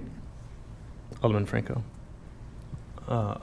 Alderman Larson, Alderman White.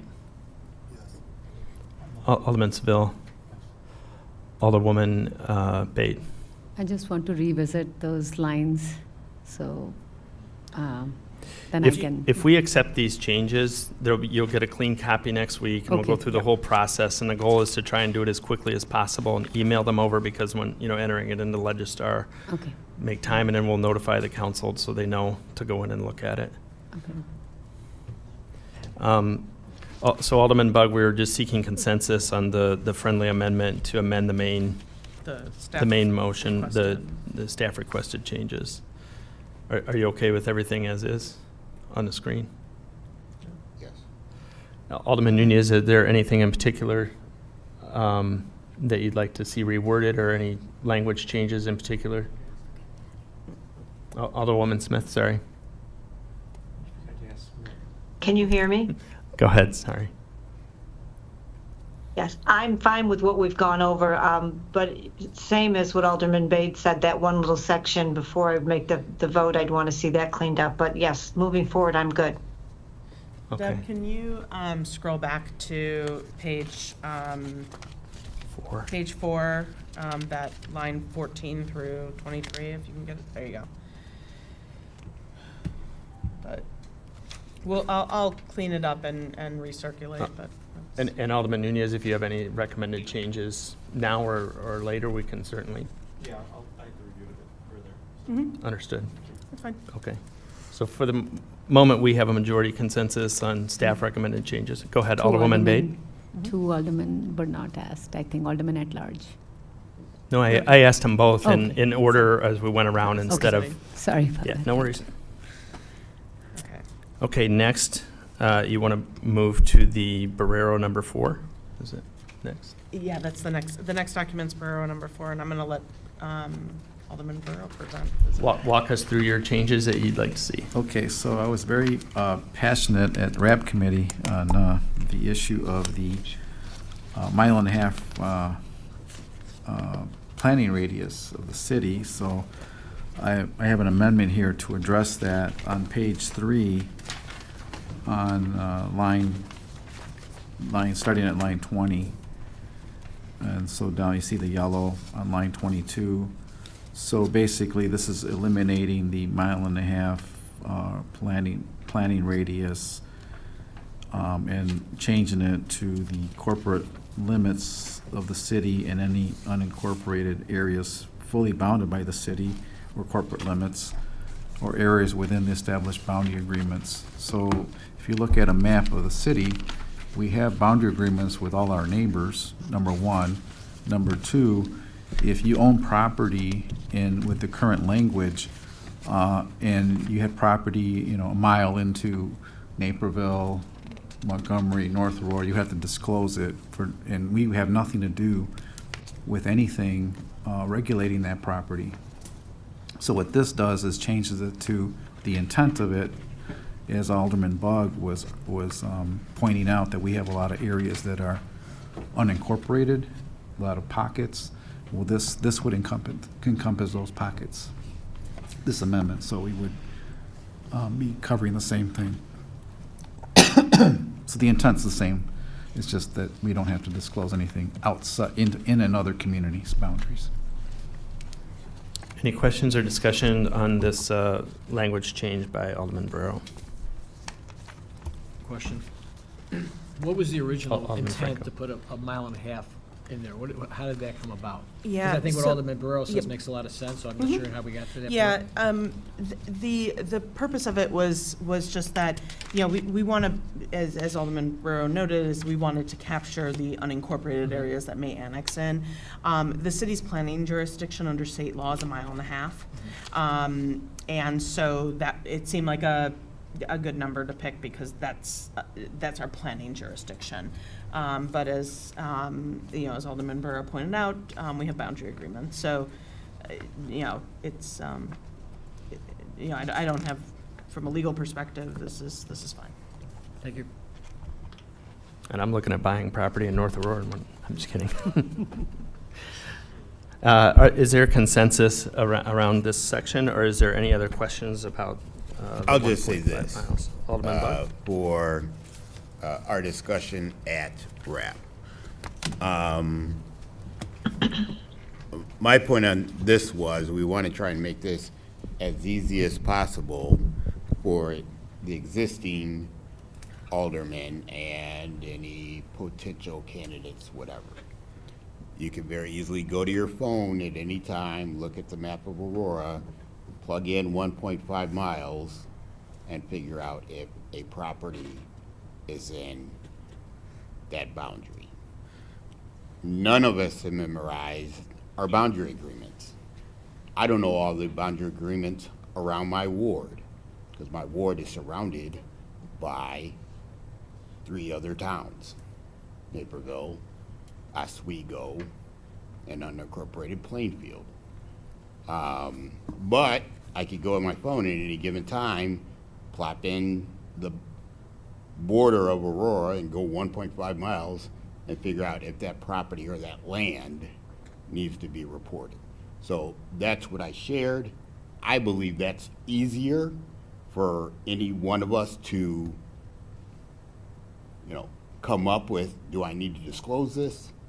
Rather than you calling legal and or the clerk and asking her, what is the boundary agreement for said area? I need to see if I need to disclose this. So that was my point at RAP. I kind of still feel that way. However, I want this to go. We have much more difficult things to cover tonight. So if you agree with me, fantastic. If you don't, I will probably let this slide.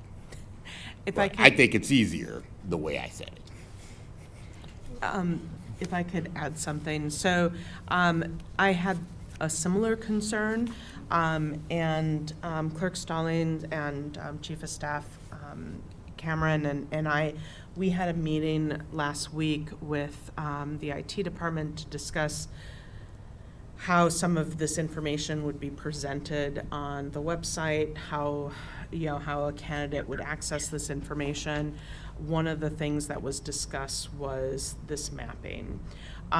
We need to follow up. I don't want to make promises because we don't have answers yet, but that's definitely on the list of things to find out. If it's something that can be presented on a online map that candidates or elected officials or employees can easily check, then I think it's doable. But I also, I do think the 1.5 miles is a pretty easy circle, where we're doing it like this with all the different boundary agreements becomes more complicated.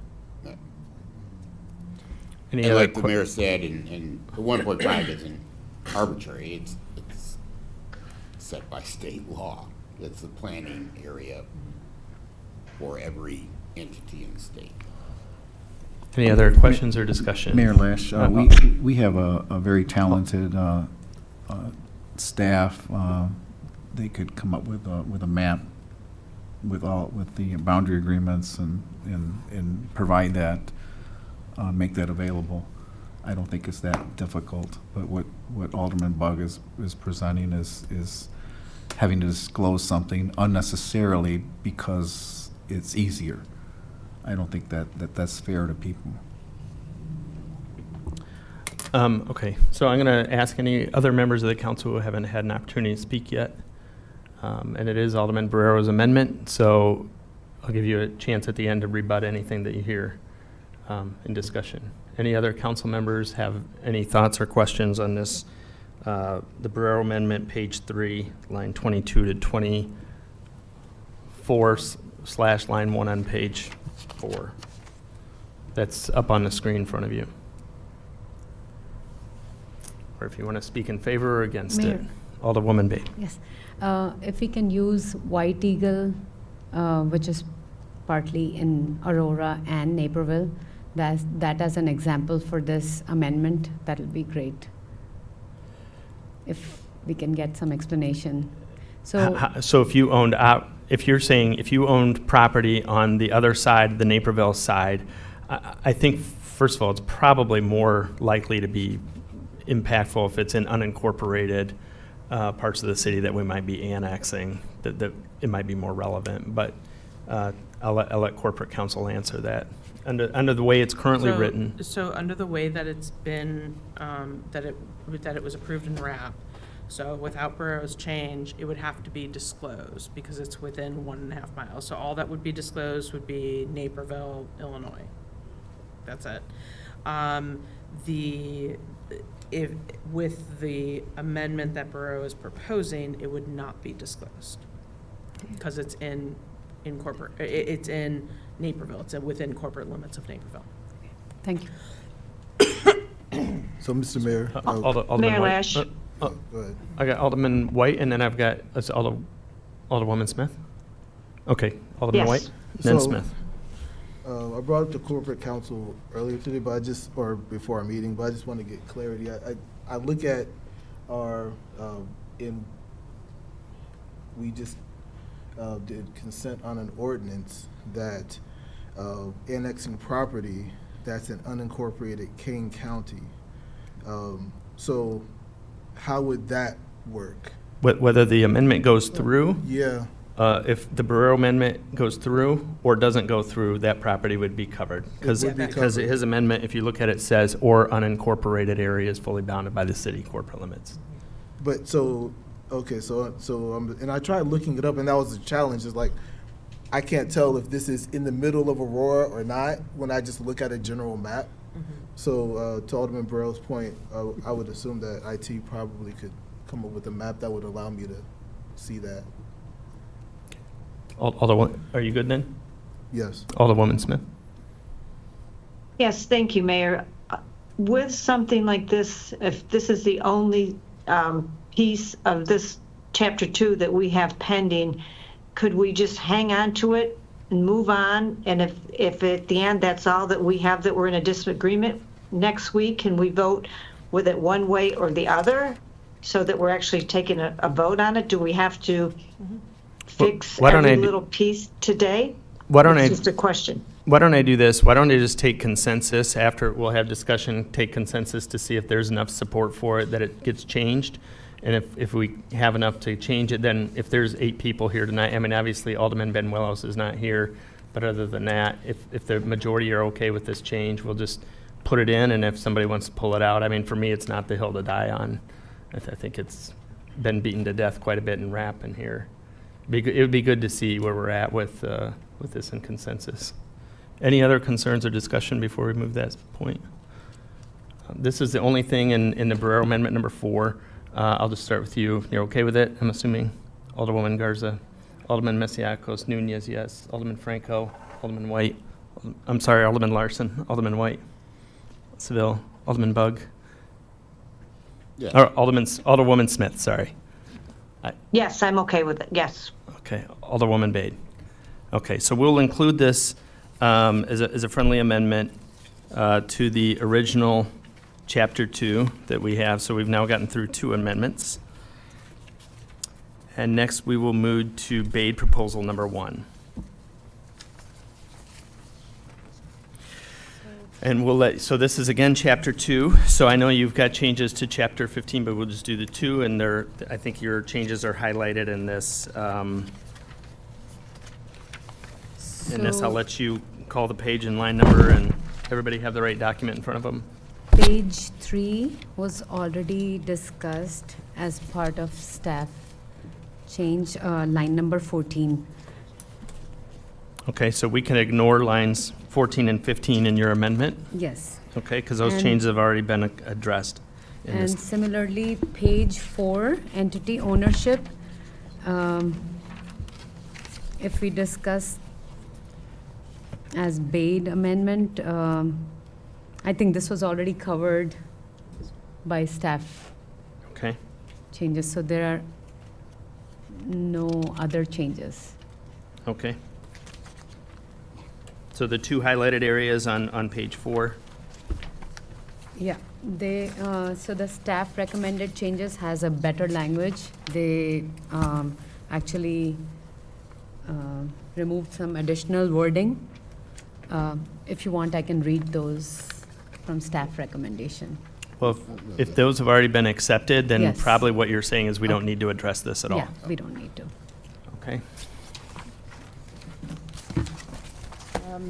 Chapter 2, and it's only 6:44. Done. Just Mayor? Alderman Nunez. Oh. Sorry.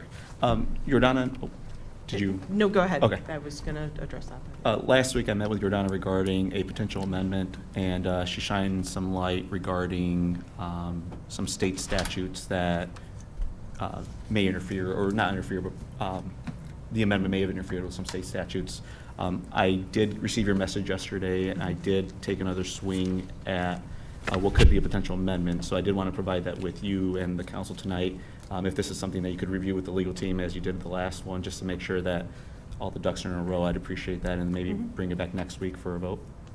I will be happy to look at it. I'll take a look and see what we're. Do you just want one copy? Are these You know, respectful can to you- chapter 2 or chapter Chapter 15? It would actually be easier if you could email them to me. Email them? Okay. Yeah, it's just easier for me to work with the document than Sure. when it's emailed. So Okay. I would appreciate that. Will do. I'll email. Okay. Thank you. Alderman Seville? Sure. Before we get into chapter 15, can I just make sure? Okay. She's got one so- more point on. On chapter, I'm sorry, on chapter 2, what I will do then is I will incorporate all these, all the friendly amendments, everything we had agreement on, into one document, and I will, then that will be circulated before Friday for next week's meeting. If you have any questions or any other amendments or anything else comes up, please let me know before Friday. Okay. Sooner's better than later. Yeah. Okay, so do you want to make a motion, take short recess, 5 minutes, 10 minutes? Okay. Second. This motion for a 5-minute recess, second by Alderman Seville, second by Alderman Barrero. All in favor? Aye. Any opposed? We'll be back in chambers at 6:52. How's that sound?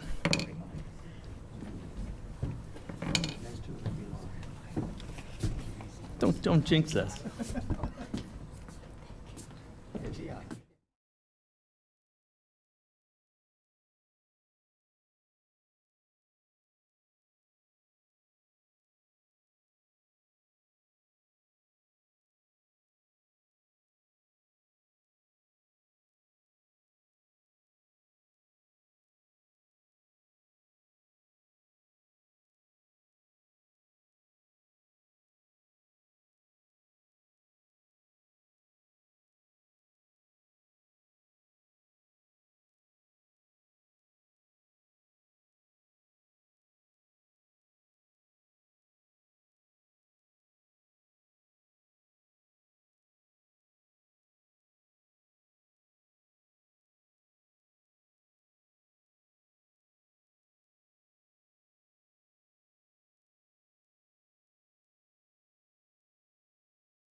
Okay, I think everybody's back. Alderwoman Smith still with us.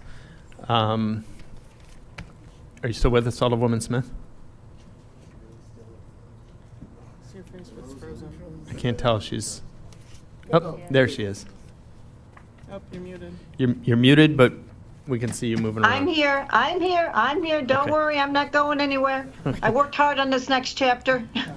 Okay, so we're back from recess, and I'll ask Corporate Counsel to lead off with a discussion on Chapter 15.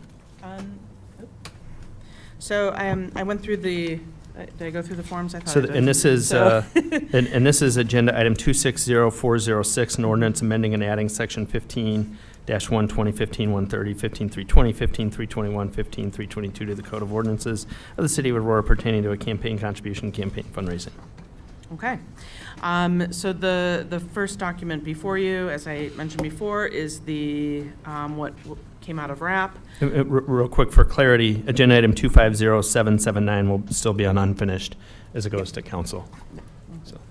All right. And then the next document for 260406 is a group amendment, so hopefully that's a good sign. So I'm going to let the alderpersons who completed this amendment, I don't know who's presenting, but I'll let you guys put forth your proposal. Okay.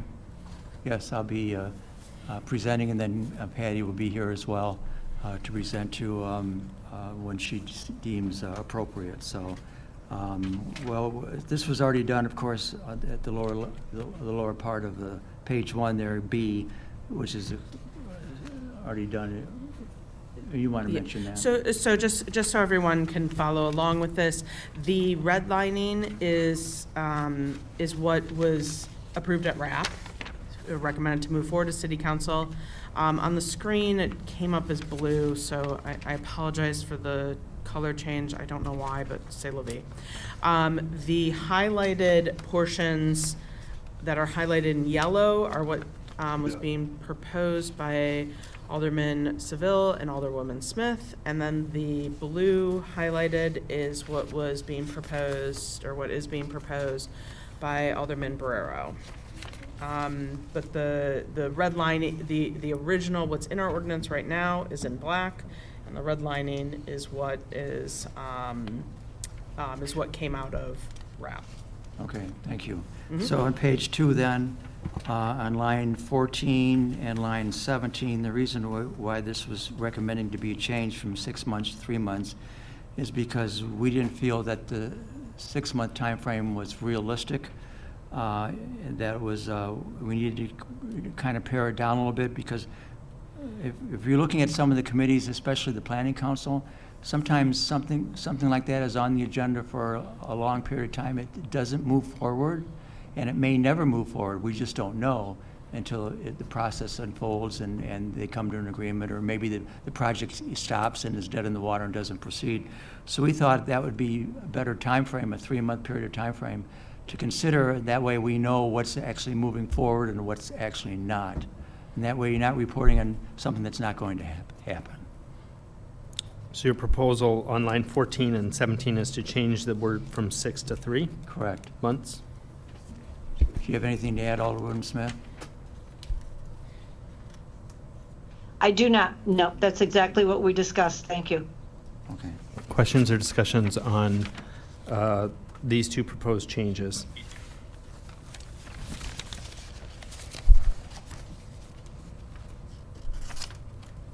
Okay, is there general consensus?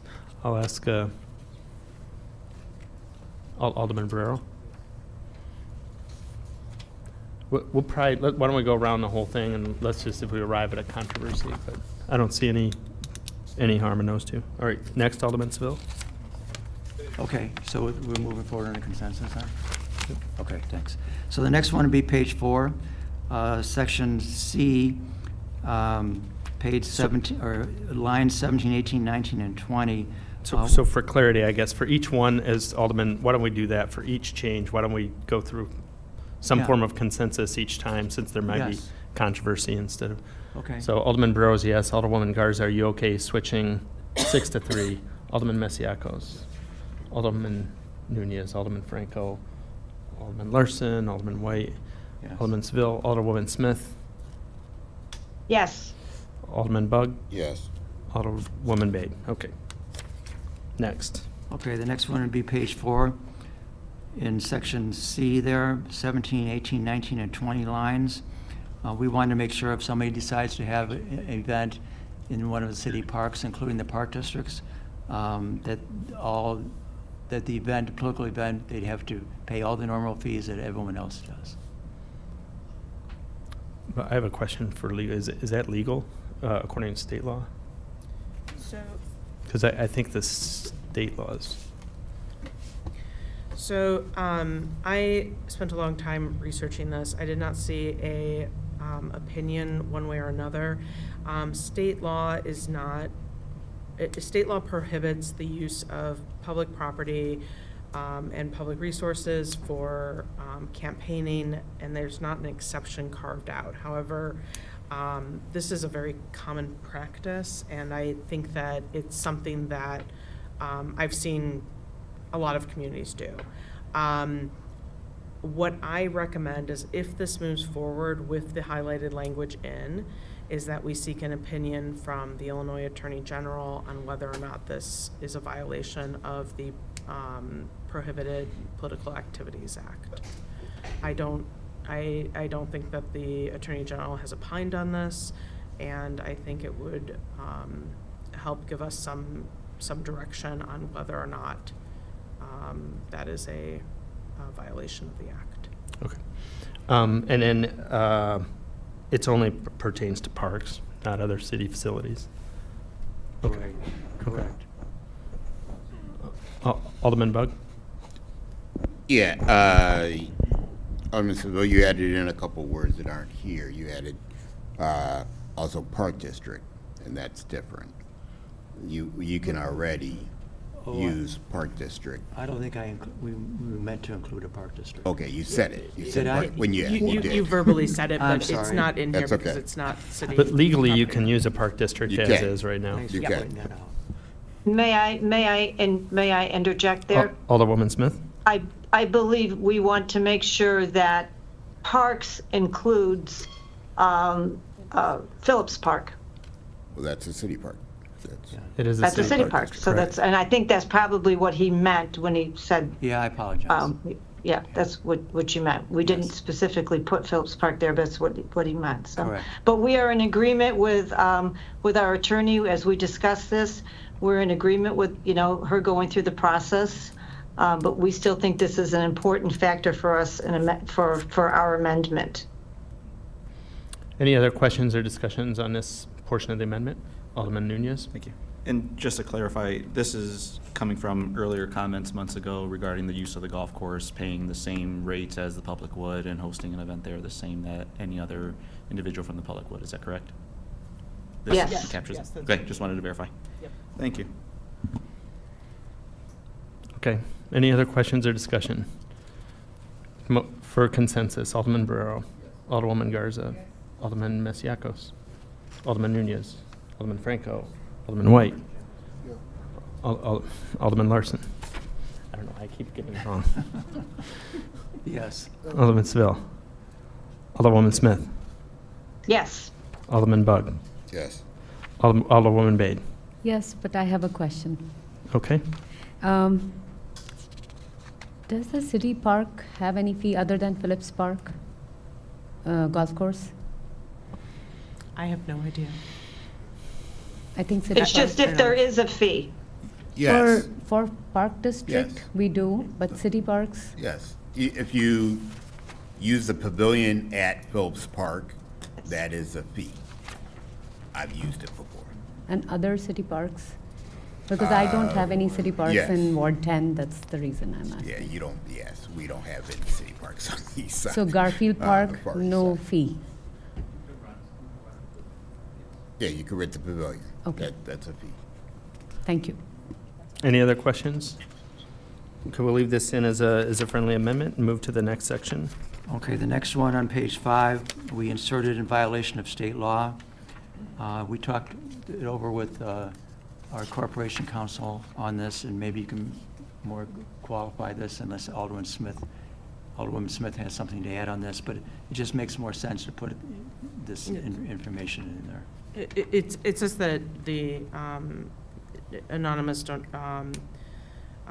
political donations and contributions are prohibited by state law, so this just clarifies that it's prohibited by state law.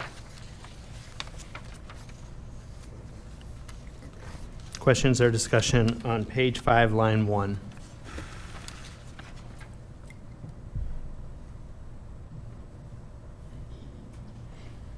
Okay, is there consensus on this minor change? Alderman Barrero?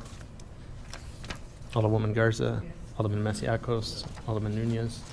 Alderman Franco? Alderman Larson? Alderman White? Seville. Alderman Seville? Yes. Alderwoman Smith? Yes. Alderman Bug? Yes. Alderman Yes. Bade? Okay, next section. Next section is page 6, lines 1 and 2. We shortened it because it just made no sense to have it redundant in here. I think that's what we talked about with the Corporation Council. We So- just kind of cleaned up some language here. There was a little cleanup.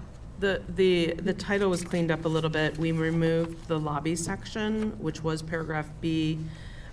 We removed it, if you refer to page 9, we pulled out the lobbyist section so that we created a new section, 15-322, contribution limits for lobbyists. This is section, So that's- first of all, we're on section, page 6, line 16. No, Addresses,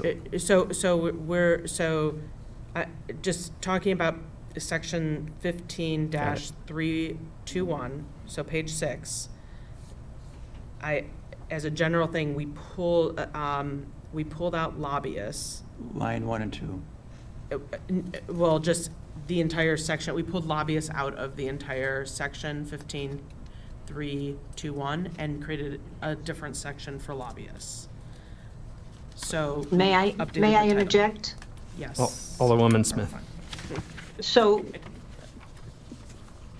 the title of this section didn't really go along with the section, so it was just simply changed. But as we go down, you'll see why. And yes, the lobbyist thing was pulled out and put at the end, so that was one of the reasons. But it didn't make sense. It didn't go with the section at all, and it was just really just a language change.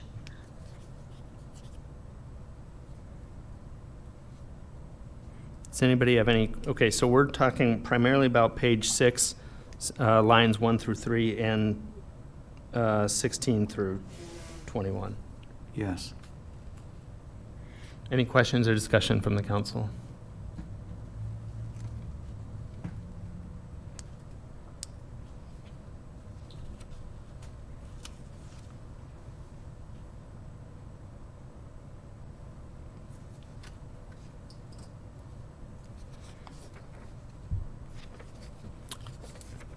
I'm just trying to see where you guys added the lobbyist language back in. At the end. The It's on very, page very 9, end. Page 9, line 2. Got it. Okay. Okay, consensus on changes made in page 6. Only under the yellow portions, we'll come back to the blue portions.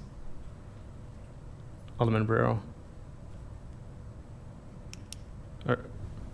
Oh, I'm just seeking consensus on these proposed changes. You're good. Alderwoman Garza, Alderman Masiacos, Alderman Nunez, Alderman Franco, Alderman Larson, Alderman White, Alderman Spill, Yes. Alderwoman Smith, Yes. Alderman Bug, Yes. Alderwoman Bade. Page 7, here we go. The next 3 Well, are can we allow Alderman Barrero to jump in there? Is it okay to come back, or Well, he's just got 3 little things there. Let's give them to him. are these the only ones? Okay. I don't think anybody's going to care about changing them, so that's fine. Go ahead. just very simply changing a couple of things. One is that the way it read on page 6, line 4, no entity who has done business with the city during the preceding 4 reporting years. And so the change is the preceding calendar year.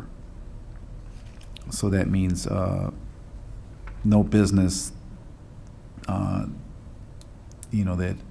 has done, no entity has done business with the city last year. That's what that means. So anybody that did business with the city last year. Is a relatively significant change. So that's I'm just explaining it. So that's what it is. So reporting year and reporting years, 4 reporting years versus 1 calendar year. And those changes are made on line 5, 9, 11, and 13 in blue.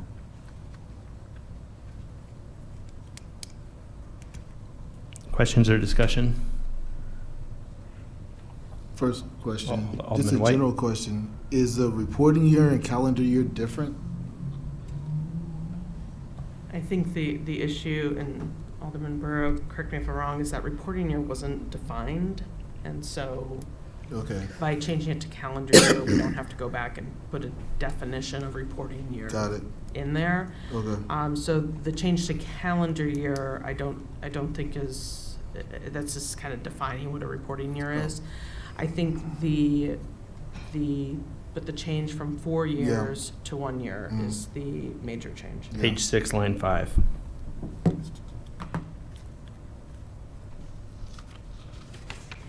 Is everybody okay with reducing 4 to 1 year? Well, question, I'd like to understand the reason behind 4 years, so I could get a better understanding of like the difference. Why 4 years? I think probably because of the 4-year cycle of elections. It wouldn't, in some municipalities, a favored contractor might come through with one administration, lose favorability, and it might be a change of hands in a different administration. And the one who was benefiting from their relationship might donate heavily to a future campaign to regain favorability. I think that's the rationale, unless there's anybody else that had a rationale for the 4. Alderman Franco. So I want to make a comment. So it's November of 2026. You go back to the 2025, that's a year, almost 2 years. So it's not necessarily a year. It could be as much as almost 2 years. So it's not just 12 months, the way we're looking at it. Because you could go back to the beginning of 2025, that counts for all of 2025, and where you're at 2026, the preceding year. So I know what you're talking about, the 4 years, but this will be at least a year, if not more. So there is that built into that, depending on when this is all supported. So I just want to make that clear. It's just not 12 months necessarily. Any other discussion?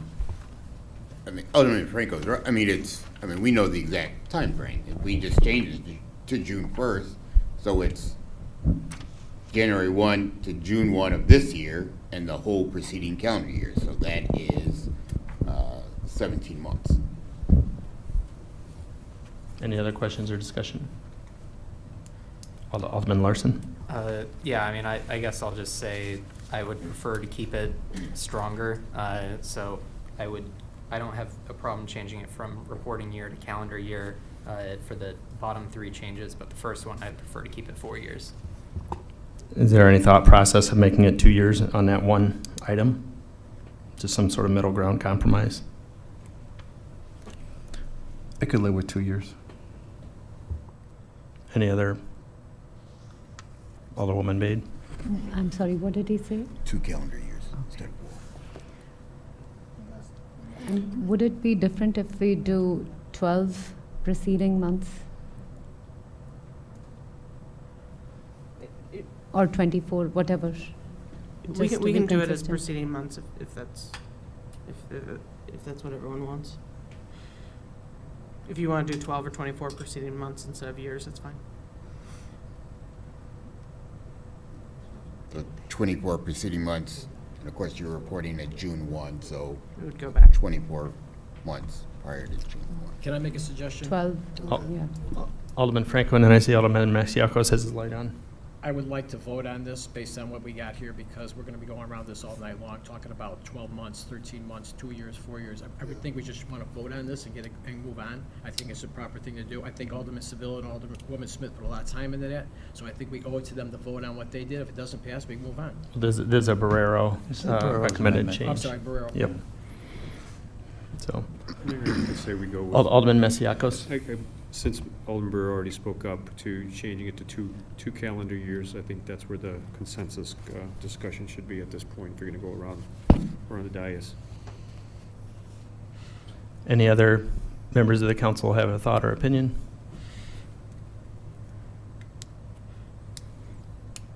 Okay, I don't have a, if we want to try moving it from 4 to 1 go ahead. He already conceded to 2. He already proceeded to 2, so, Conceded to 2. so, So you're changing on it. Alderman Franco's suggestion, if you want to do a motion and a second, and then take a vote on 2, you can Well, proceed with that. Okay, We so can't vote on today. We can't vote today. we're not You voting, can- we're you can just vote trying to find to but feel you- out Feel out consensus. consensus if there is a, or we can hold off until next week. All right, so Alderman Barrero, this is your change. The city during the preceding 2 calendar years, do you want to change it, or do you have a? Two calendar years, and I'll state why.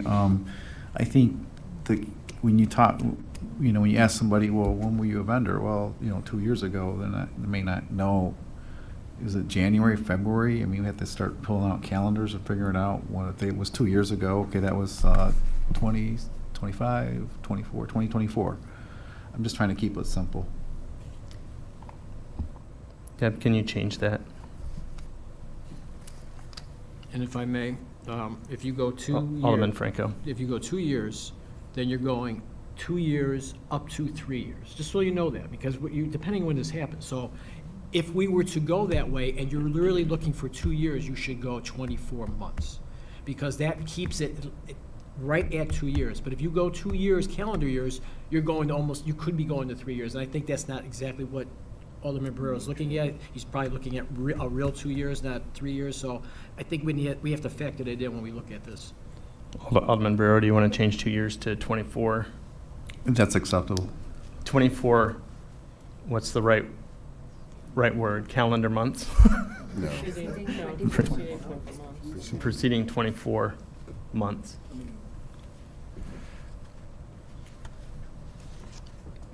I think that.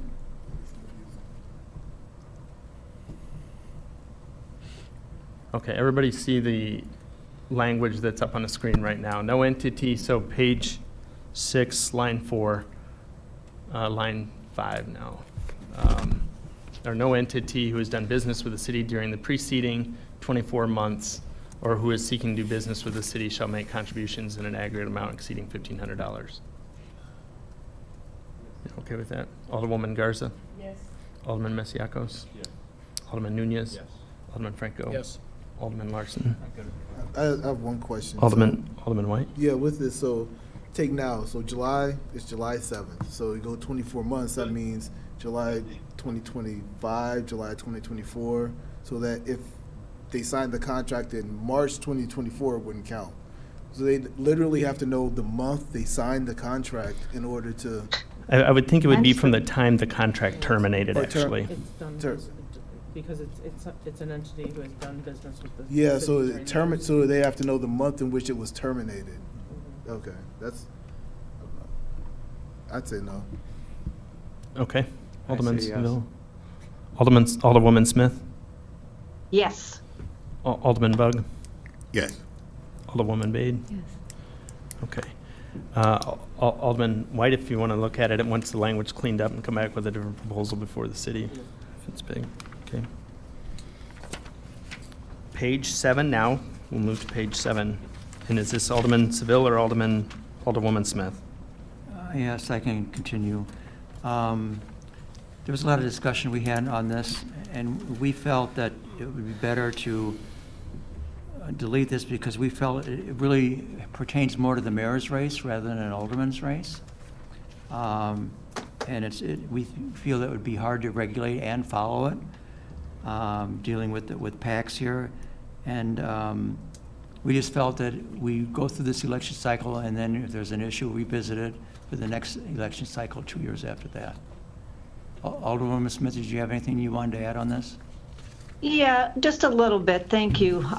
Thank you, Alderman Seville. We did have a lot of discussion on this, and we looked at it through a lot of different angles. And the bottom line is, it is nearly impossible to track this. And it's almost, this is the one place in this entire document that feels like it's going to have that gotcha moment if we go with this as it is written. And that's not what we're looking to do. We're not looking to, to feel like criminals out there. We don't always know what's in a PAC. And we may have gotten money from a company, from a business, and then that business gave to the PAC, and there's just no way to follow the numbers and follow the companies. And if for some reason that happens, and then we find out a year later, we're still responsible for giving the money back. So it just seemed like a very uncomfortable situation. Uncomfortable is not the appropriate word. It didn't seem like it was very productive. It really felt like it's kind of a gotcha situation. And, we did discuss if this looked like it became a problem through this upcoming April, and we saw this occurring, if somebody wants to keep track of it, we would come back and visit it again, because this is really for big money. This isn't for the little bit of money that alderman gets. So that's why we took it out. We went back and forth with it, but we ended up taking it out. I'll just start on this one. I mean, I can tell you for sure that there's what I would say politically connected political action committees that have raised money for both the mayor and the alderman's races that are affiliated with companies that do business with the City of Aurora. Build Our Future PAC is certainly one that has both spent money on individual independent expenditures, as well as making direct contributions then to the alderman. So I think that the line and the intent of putting this in there is to prevent a shell PAC from raising money for any city races that might not directly say that they're fundraising for a candidate. Can I just, because we did talk about that, Mayor. If we look back earlier in the ordinance, it does say that candidates cannot be part of a PAC or cannot have people set up a PAC for them.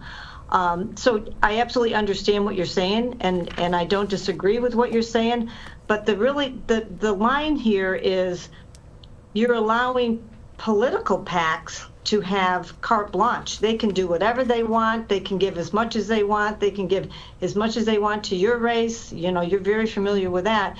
This is just one way to simplify a very complicated ordinance that we are putting in place.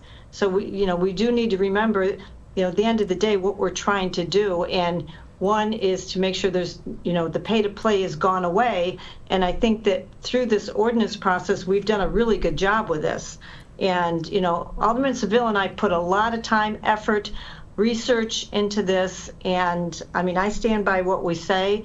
This might be one of those things we're just going to have to vote on.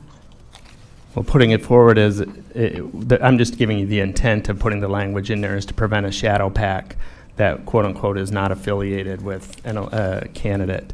So that's the intent. I'll open up the floor to other aldermen that may or may have questions or discussion on this line. Alderman Bug? I'll just start so we clear up the waters. We don't want muddied waters. Political PACs exist because the Supreme Court of the United States says they can exist. So it has nothing to do with us. We did not decide Citizens United. We're not here to fall one way or the other on Citizens United. The Supreme Court of the United States says that is the law of the land. So we can't undo that. So let's not throw that argument into our discussion. Alderman Bug, you can't I'm tell me gonna, what I'll I let can you, and can't say. Alderwoman Smith, Thank you. Alderwoman Smith, I'll let you rebut at the end. You and Alderman Seville have both articulated your rationale for Thank the you. amendment. I'm gonna let the rest of the council speak and weigh in, and both Alderman Seville and Smith will have an opportunity at the end.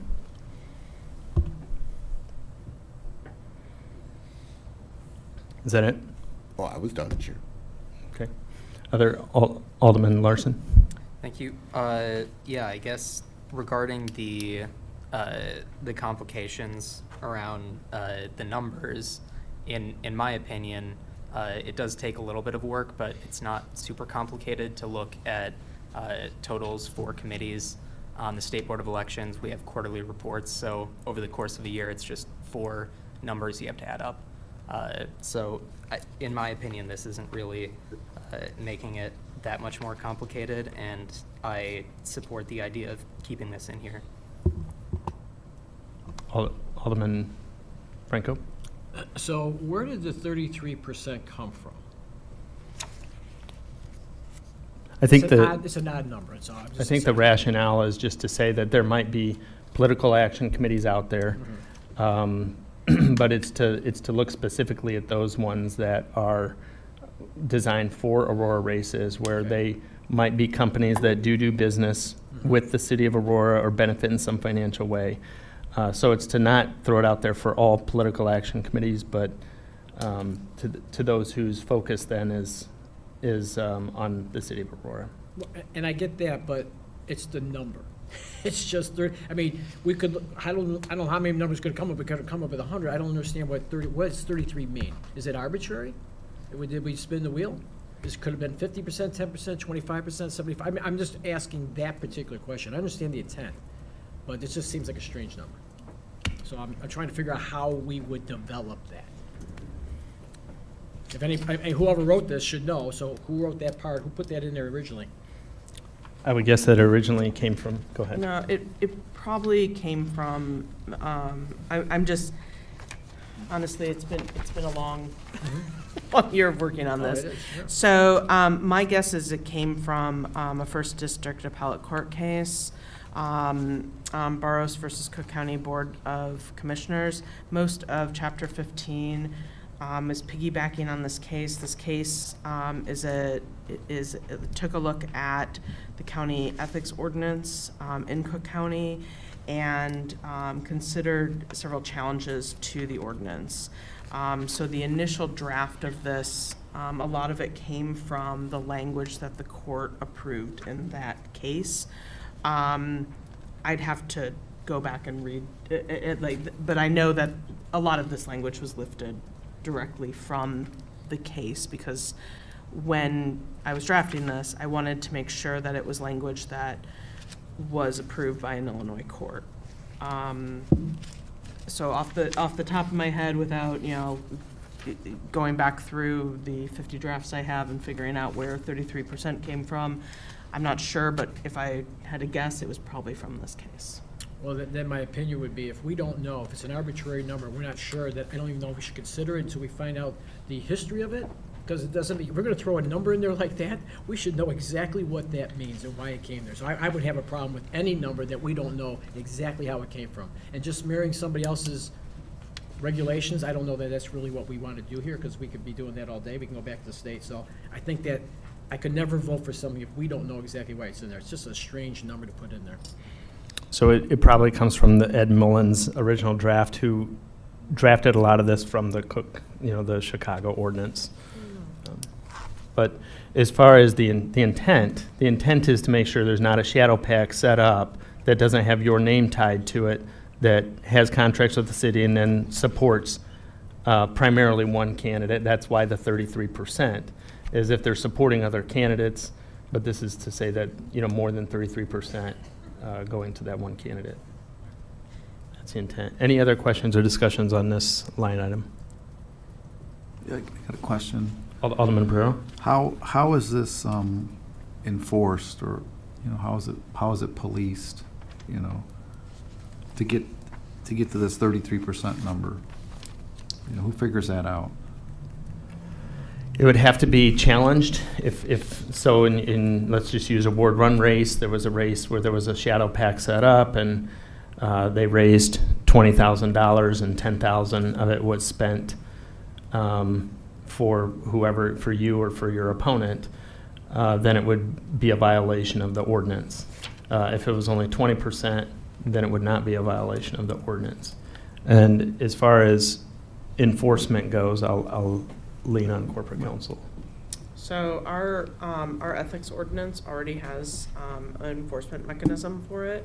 So I'm sorry, I was pulling up the ethics ordinance so I could cite to the section. But in any event, the ethics ordinance has an entire enforcement mechanism in it. And that would be the same enforcement mechanism here. So we rely on our code. The existing code has, I'm sorry, let me give you the number.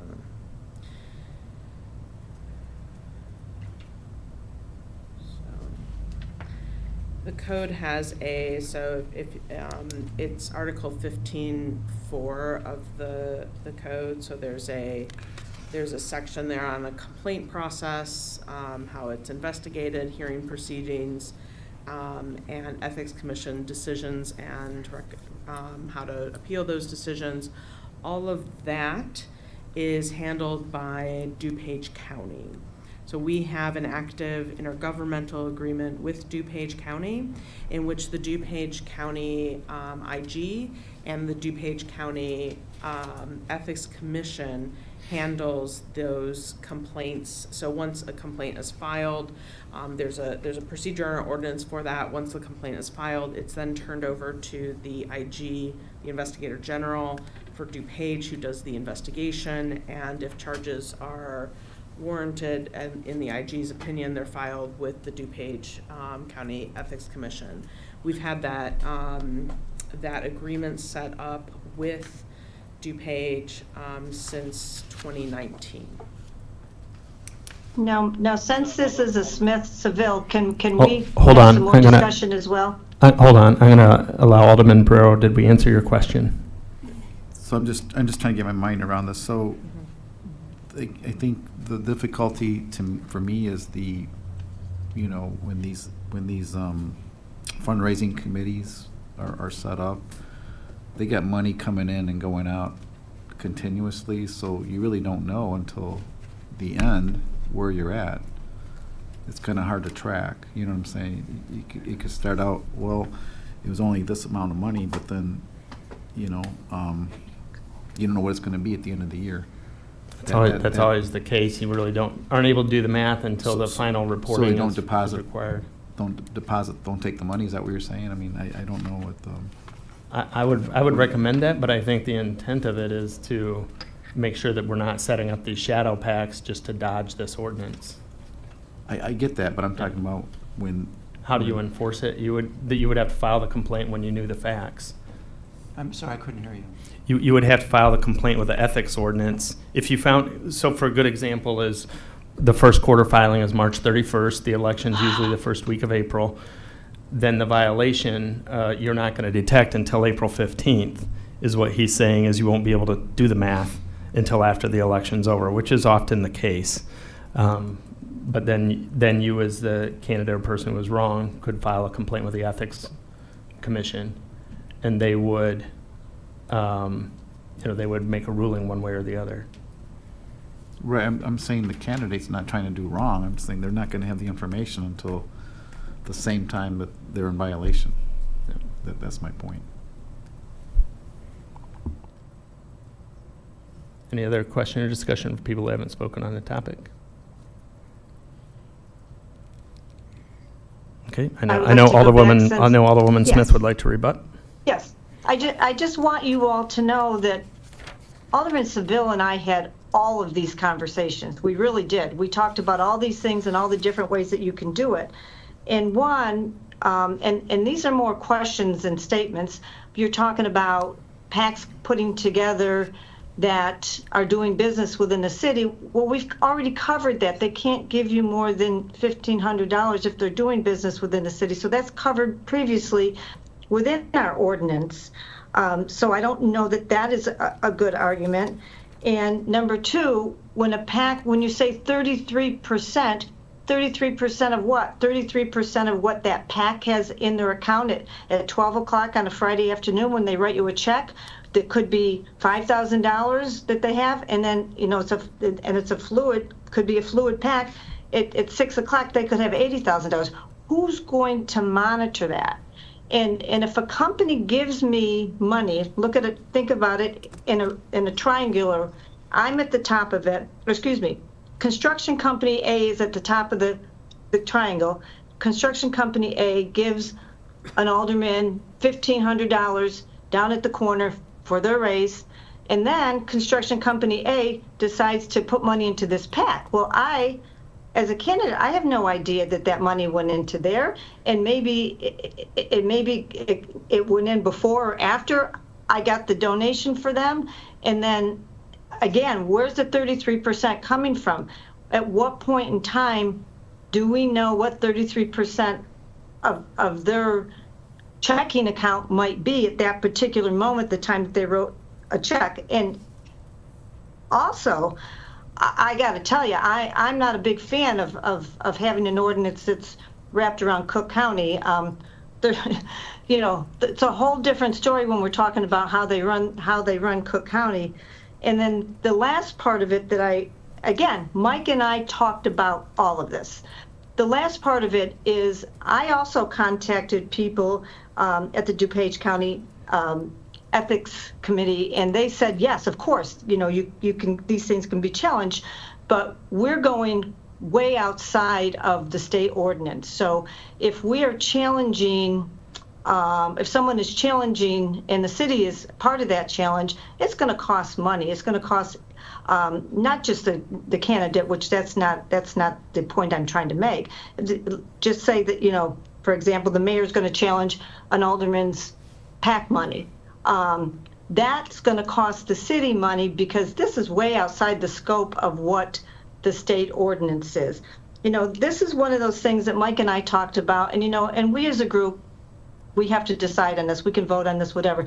This is the part that, as we have this conversation, it makes us feel like criminals. We're being treated like criminals. We go out, we're trying to raise a little money to run our races.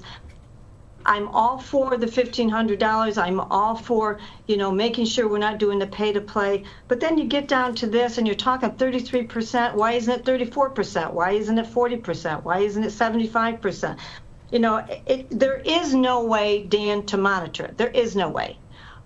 So we as a body need to decide through our vote what we would like to do on this one. I don't know how Mike feels, but I don't change my stance on this. But if, the body decides differently, then so be it, we go with it. Thank you. So I can answer a few questions. The reason we looked at Chicago's ordinance to model was because it's been tested in the court of law twice. Is that correct? Alderman Bug? Twice, and survived a constitutional challenge. That's why we decided to mirror that with, of course, some local changes, and we're still changing it to this date. Second is, you said that you don't know any point in time. The way that the ordinance currently reads is made contributions, financial support in excess of 33% of that committee's total receipts for the reporting year to a particular candidate for city office. So it would be for the reporting year. If they more than 33% goes to it, then it is looked at as a shadow PAC to support that candidate. Honestly, we should probably make it for multiple candidates for the whole city.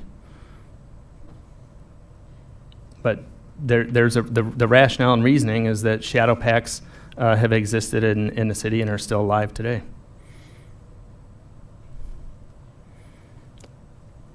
And then you had a question about who's going to monitor that. It's just like any other violation of ethics. The candidates themselves have to file the complaints and raise questions and concerns about those. That's how the State Board of Election and how our local ethics board is set up.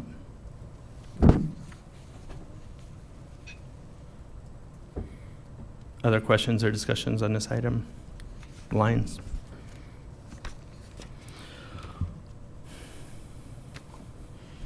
Consensus, then? I'll ask, as it currently reads, under the Seville-Smith amendment, Alderman Barrero, in favor of the change or oppose the change?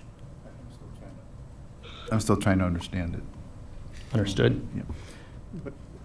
Mayor, can we Alderman just- Masiacos? Or what are we trying to achieve here? Just have one draft next week to vote on? That's the goal. That's the Is goal. to have a draft with the understanding that there might be more amendments coming. Okay. Alderman Nunez and Alderman White have already mentioned some potential. All right. All right. Thank you for that clarification.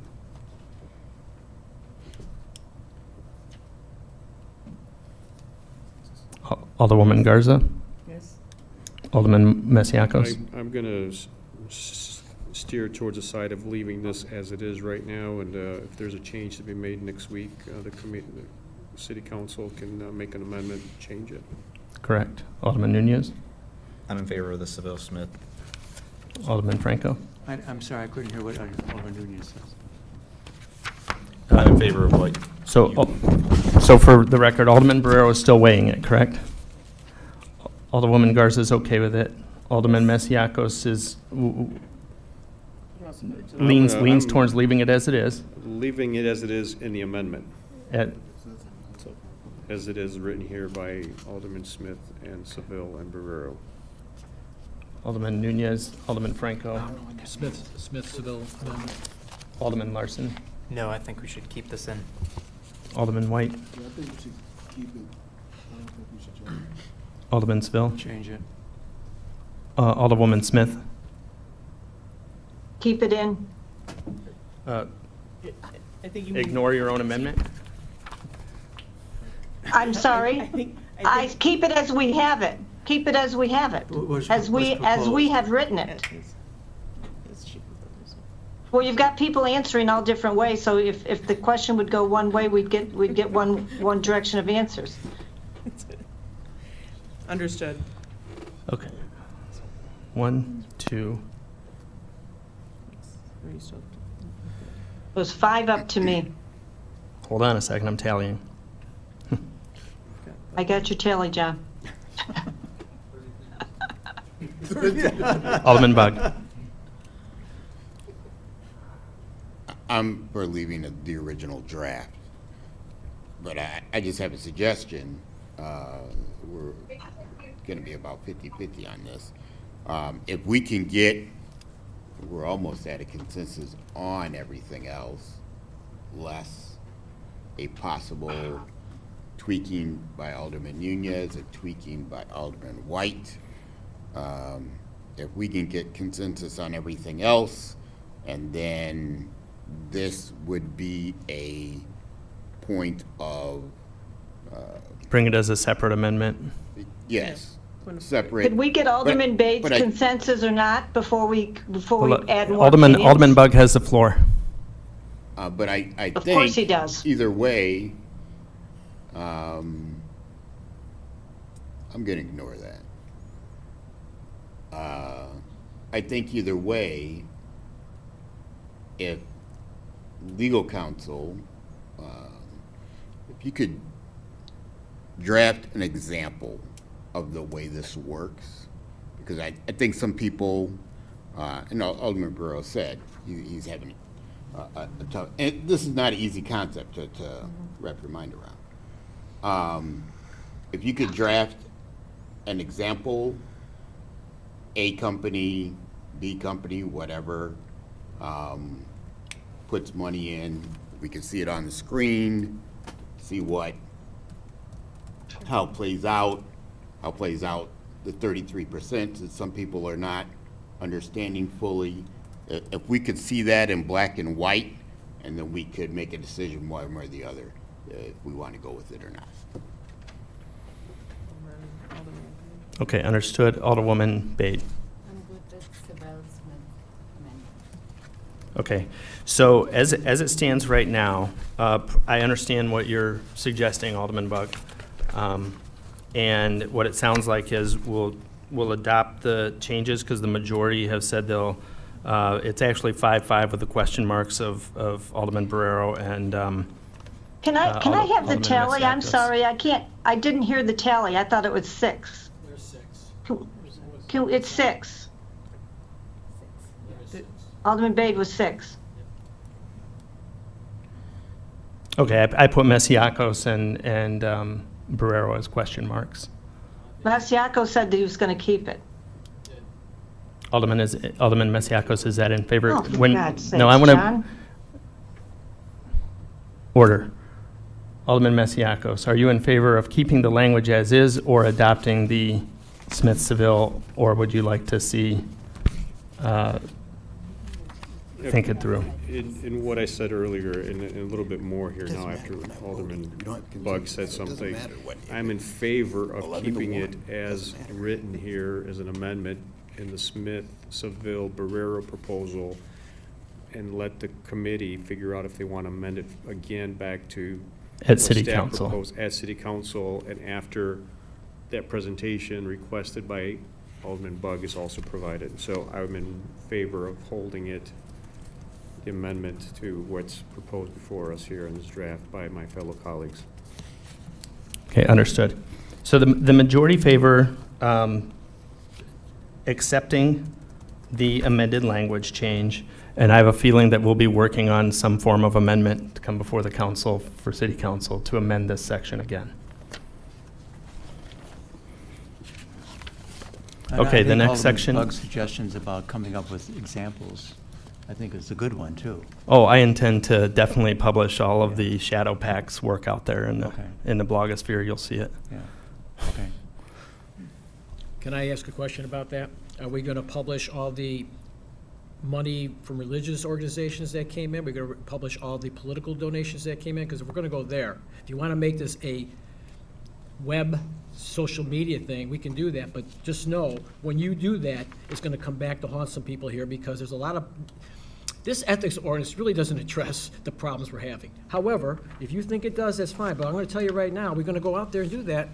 It's not going to be pretty, because there is some money coming into this city, thousands and thousands of dollars, that we're not even addressing. So when we talk about leveling the playing field, and Shannon Cameron did, we are doing the opposite of that. So if you want to go there, that's fine to go there, but I'm just going to tell you right now, this ethics ordinance is going to fall apart when we are addressing only what you want to address and not the realities. And that's the thing. So I'm just throwing it out there. So have at it, John. I think that legally we can only address those companies that do business with the City of Aurora. Okay. May I Alderman say Alderman one Seville. more thing Alderman before Seville, we're let's move done? on. We're going to move on to the next point. I want to thank some people, John, okay? I don't get as much time as Alderman Bugg. I just want to thank Alderman Seville for the hours and hours and hours you and I put in together separately, and I want to thank your Donna for the time that she has given us. We have spent probably 5 or 6 hours with her. We didn't just go in there and throw this stuff down and try to go against the will of what was written. We put a lot of thought into this as actually being elected officials who actually are going to go out and campaign for our races. And it's not just for us. This is for the people behind us, for the people that are coming behind us. So thank you for those who've put the time and effort into it to go through this. This was a lot. I know RAP Committee has done a lot of work on this as well. But, John, I'm sorry, but you can't always get your way. And I know you're going to beat it up until you do, but you can't always get your way. Why don't you try to compromise a little bit? That would be really nice if we could all compromise a little bit.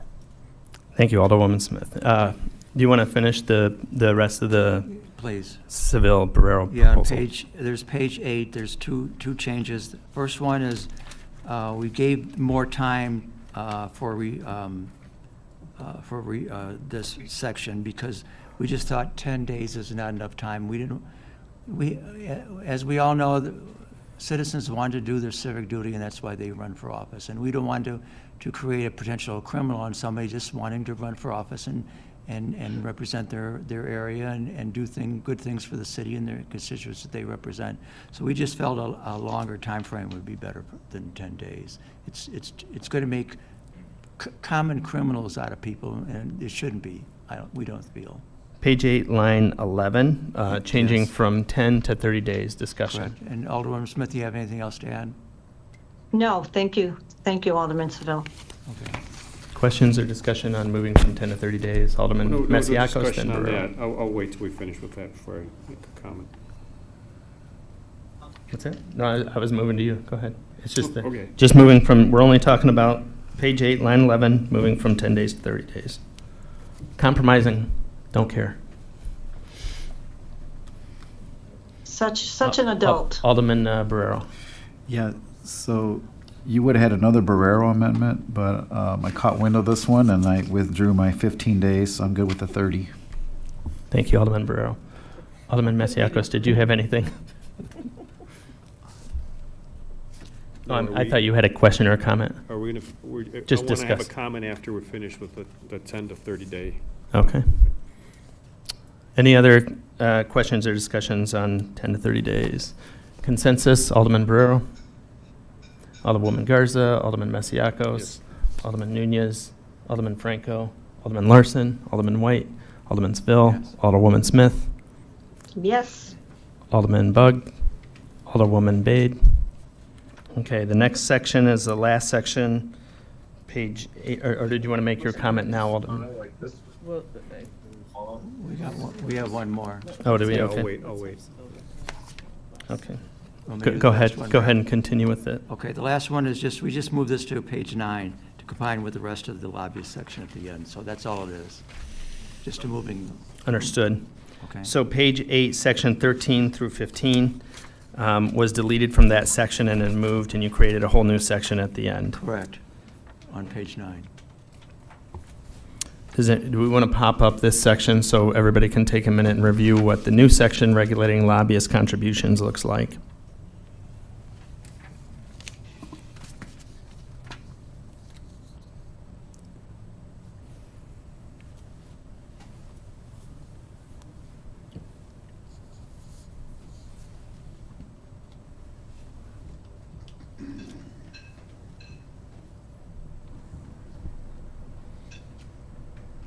Any questions or discussions on this change? Alderman Larson? Yeah, just to clarify here, all of this language has been moved. It hasn't been changed at all, correct? Okay. Well, it's not updated. So the language that has been changed, and I don't know if you can see it, it was the just hard to double. yeah.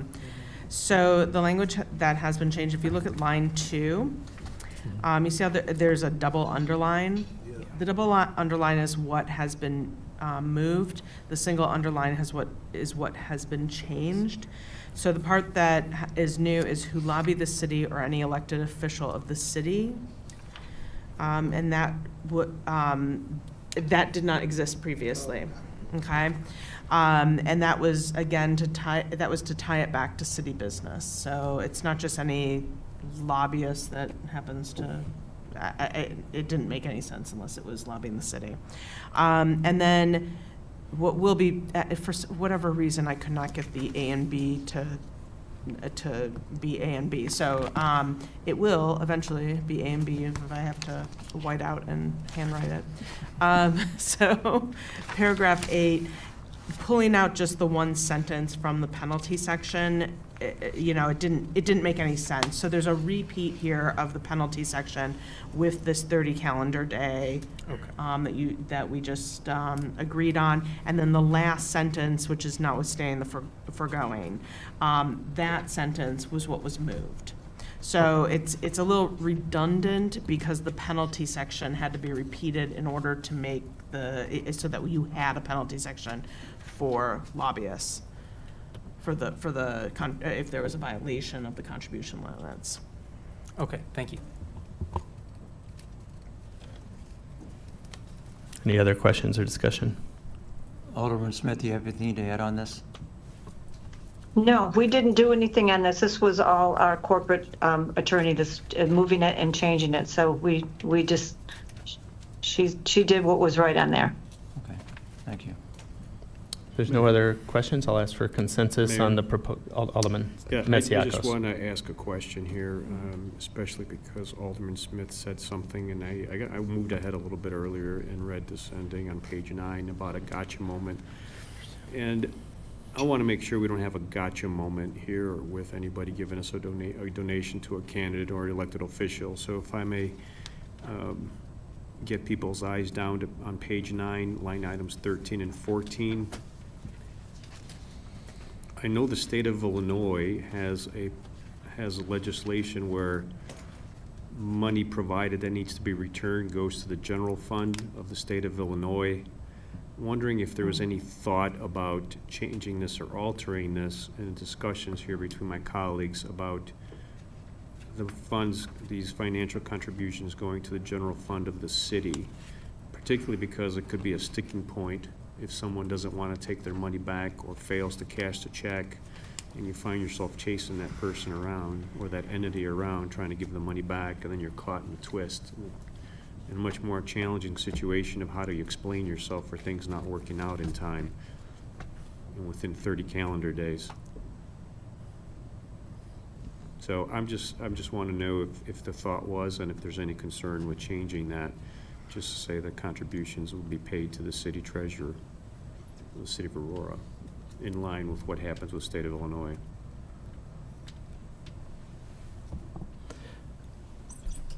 Any questions or discussions for Alderman Masiacos? I do. Alderman Franco. So I just want to make clear. So you're saying if their money needs to be returned as it stands right now, it goes to the state of Illinois? When you're running for state office, when you're running for state office, Okay. and you have a violation, a financial contribution violation, you have to take that dollar, that monetary amount, and give it back to the state treasury Okay. as a state elected official or a state candidate for office. So what I'm trying to make sure that, the thing that came up to my mind is if someone does it innocently or premeditated in terms of a contribution to an elected official or someone running for office as a candidate, it can get a little tricky trying to give the money back. And I think the state of Illinois has it down. You just give it right back to the city treasury at this point for our local election, similar to what the state does for state elections. They give it to the state treasury. Any other, so because that would require some work on maybe changing the language, would you be okay with approving this as is and then working with council to come up with Oh, absolutely. an amendment That's okay, prior though. to I mean, city yeah, council? I'm not trying to be a Yeah, no, I stickler here. I'm understand. just trying to, Create a different process.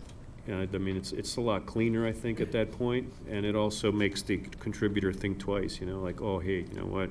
He's gonna give me the money back later. I know I know that I'm gonna get in, he or she's gonna get in trouble, but they'll have to give me the money back later, and I'll look good for a couple of months while they're running for office. No, if you know you're knowingly giving money to someone who may not know if you're in the clear or not as a contributor, you're also gonna face punishment, and the money's gonna come to the city treasury. Okay. Does that make sense? I understand the intent of what you want to see changed. Put the onus on the contributor too. Okay. Alderman Buggs has light on the news. Go ahead. I know corporate counsel has a question for. Just really quick, just so I understand, is this change just for page 9, or is it your intent to make a similar change on page 8 as well, for both penalty sections? I didn't think it that far. I didn't think about it that far. This is just sitting We here can- right now, going through and all the discussion we're having. This is a little different than that section because it would be the candidate returning the money. Okay, all right, well, we can talk, so. Okay. Alderman Bug, did you have anything? And then I'll go to Alderman Nunez. No, I just had a question. On state Board of Elections violations, what is? It depends on the violation. So sometimes it does go back to sometimes it does go to the state treasurer, not always, but there is a Alderman Masiacos is correct that there is a mechanism for that, but off the top of my head, I don't remember all the details of it, and I'd have to spend a little time looking at it before drafting something. I need to work on this. Sorry, I don't have an answer right now. Yeah, I know there's something to that's why I Yeah, asked, but. I need to look into it. Okay. Alderman Nunez? I guess my question is, if a PAC is now contributing money to the city general fund, does that violate anything within this ordinance that we're discussing? Or is there any other waters that are gonna get muddied? That's why I was kind of asking, are we just talking about the lobbyists? Because I don't know yet. Let me give it a little thought and take a look at some of the, let me take a look. I think that, I know what Alderman Masiacos is talking about under state law. I just don't know if it can be universally applied to this, to our ordinance, the way we have it set up. But I'll take a look and work with Alderman Masiacos to bring something forward. So outside of that one change, is there any other discussion on this section that is being proposed by Alderman Smith and Alderman Seville? Okay, I'll just ask for consensus with the understanding that there will probably be another amendment coming forward, but the consensus to move the existing language on page 9, well, pretty much all of page 9 forward, to come back in a clean copy with the understanding that there will be another amendment possibly coming forward. Alderman Barrow. Alderwoman Garza. Yes. Alderman Masiacos. Alderman Nunez. Alderman Franco. Alderman Larson. Alderman White. Alderman Seville. Yes. Alderwoman Smith.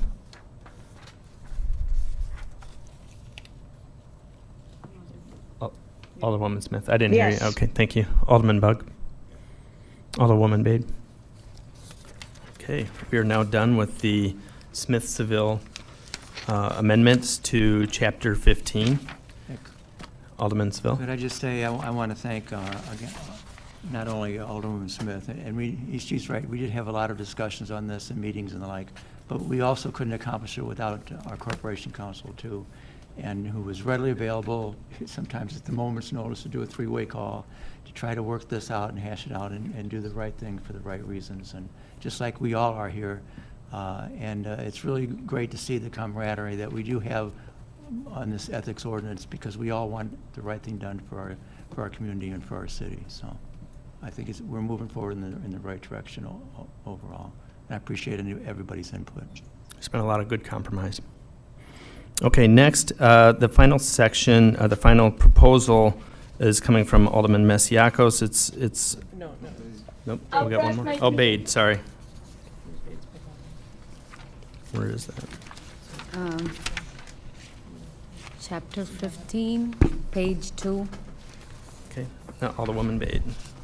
line 8. Page 2, line.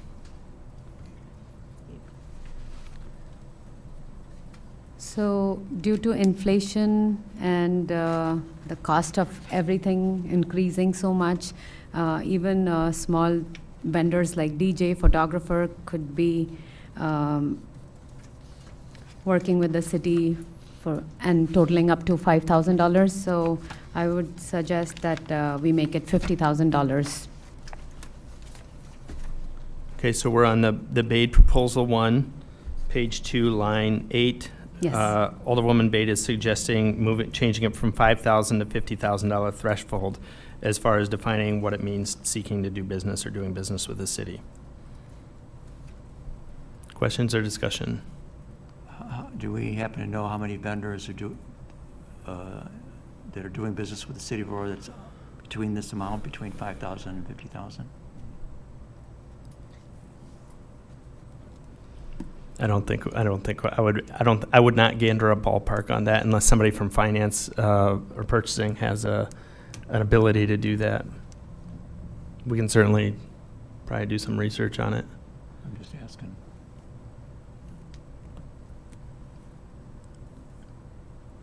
Any other thoughts or thoughts on just the number itself?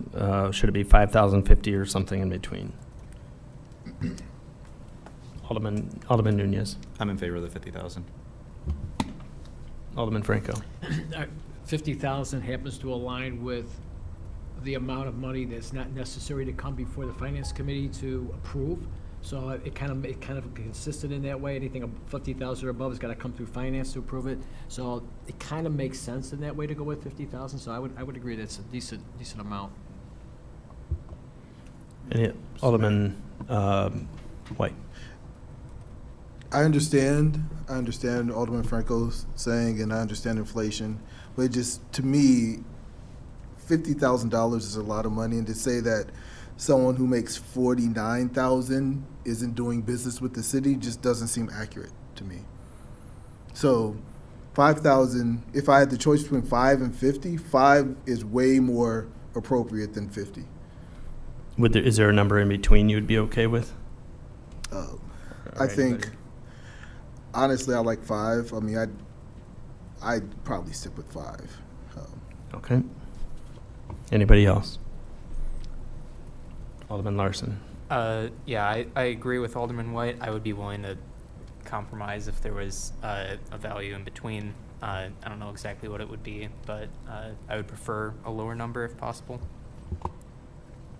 Any other members of the council wish to weigh in? Yes. Alderman Bug. I believe the number began at 2,500, and we not went to this one. 5,000. It's always been 5,000. Oh, it's always 5 on this one? Okay. Because I thought we started with 50,000 and it became 5,000 somewhere. So she looked it up for me. So where did the 5,000 come from? No. The 50,000, Mayor, if I may, I think it falls more in line with what the state of Illinois Alderman Mesiacos. allows for candidates and also elected officials. Say that one more time. I believe it's in line with what the state of Illinois has amount in excess of 50,000 or 50,000 or more. As defined as a threshold for doing business. Right. So that's in line, I believe, with Illinois. So you support the 50,000?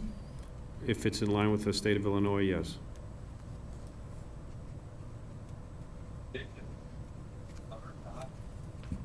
Mayor? Alderwoman Smith. Your favorite Alderwoman. I support the 50,000. Okay. Any other members? Okay. So just on this one, I'll just get consensus moving to 50,000 with the understanding that maybe a different proposal will come forward. So yes is you support moving to 50,000 and no is some lower number. Alderman Barrero. No. Alderwoman Garza. Yes. Alderman Mesiacos. Yes.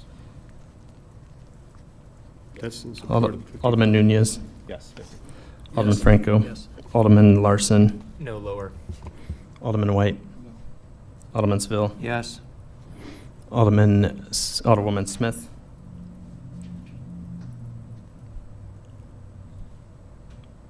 Alderwoman Smith, I didn't. My apologies, yes. Alderman Bug. No. Alderwoman Bade. Yes. Okay, so we have 7-4. We'll change it for now to 50,000. Next, change Alderwoman Bade.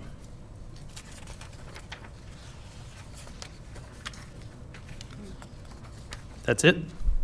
I think that's Okay. about it. Is that it? We're done with 15 for now? Yeah. Okay. Next, 260406 will be on unfinished business. If anybody is working on an amendment, the sooner is better than later. That gives the rest of the council time to see it and legal time to work on it. Alderman Mesiacos had a proposal that is outside of the two sections of our ordinances. I'll let the corporate counsel explain it, and I'll let Alderman Mesiacos explain his intent and what he would like to do to impact ethics in Aurora. So this item is for discussion only because it's not noticed up under the Open Meetings Act, but it has to do with Section 2-38, which concerns the mayor's position and I'll let Alderman Masiacos discuss his proposed changes. Does everybody have it before them? Yes. Okay. Yeah, thank you, Mayor. It's on page 2. It's a subject in regards to the position of the mayor. It started off with a comment made by our esteemed colleague Alderman Mike Seville in the initial conversations in regards to ethics and how the mayor has a lot of power, and this ethics ordinance really has a lot of sway and influence and relevancy to the mayor, more so than the city council aldermen and alderpersons, maybe even city staff. And the key element here is that if you're a professional in professional services, it's very common to also receive professional fees, without having to do much work, i.e. meaning referral fees as well. We provide a compensation package for the mayor. I think it's very lucrative. I've been on city council early on in my tenure where we voted to also increase the benefit packages for the mayor. We've increased salaries for the mayor above and beyond what it used to be when I first came on board as well. So I think it's very important that we define the responsibilities of the mayor for a city of this size, who is getting paid, I guess, again, a very good 6-figure salary, benefits, potential car allowance as well, with reimbursables and everything that comes, that's afforded to them, what we've already approved. So moving forward, I know this is probably going to go through to RAP committee as well for discussion, but I really do think, based especially with what Alderman Seville said, that we need to make sure that any person running for office or is in the office understands that the expectation is their focus is on being a head administrator for the City of Aurora, and not also trying at the same time to help somebody else make $1 and then conversely also make a couple of dollars for themselves. So that's the intent, the impetus, I should say, and what the intent is to try to avoid. Because I know we saw it in the previous administration where we had someone who opened up and was part of opening up a legal office outside of Aurora as well, and it was well advertised. So that's it. Thank you, Mayor. So the proposal Alderman Masiacos is looking at doing is adding a section on page 2 of his proposal. While in office, the mayor shall have no outside employment or self-employed and receive no referral fees for anything done before or during the tenure as mayor, except for the outside occupation listed in section 2-184F of this code. We'll have a discussion on it. If there's 3 or more members who'd like to see this go to RAP, I personally have no problem with it. I think it's a good proposal. Discussion. Alderman Seville. I think it's an excellent proposal, and I'd like to have this move forward to RAP for them to undertake the appropriate analysis and make a recommendation. Alderman Franco. Ditto. Alderman Nunez. I am in favor of the nature and the intent of it.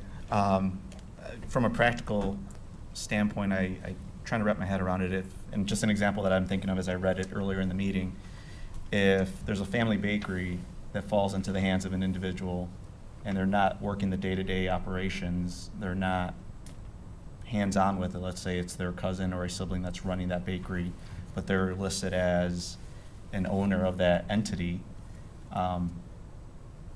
they would then have to forfeit their family bakery.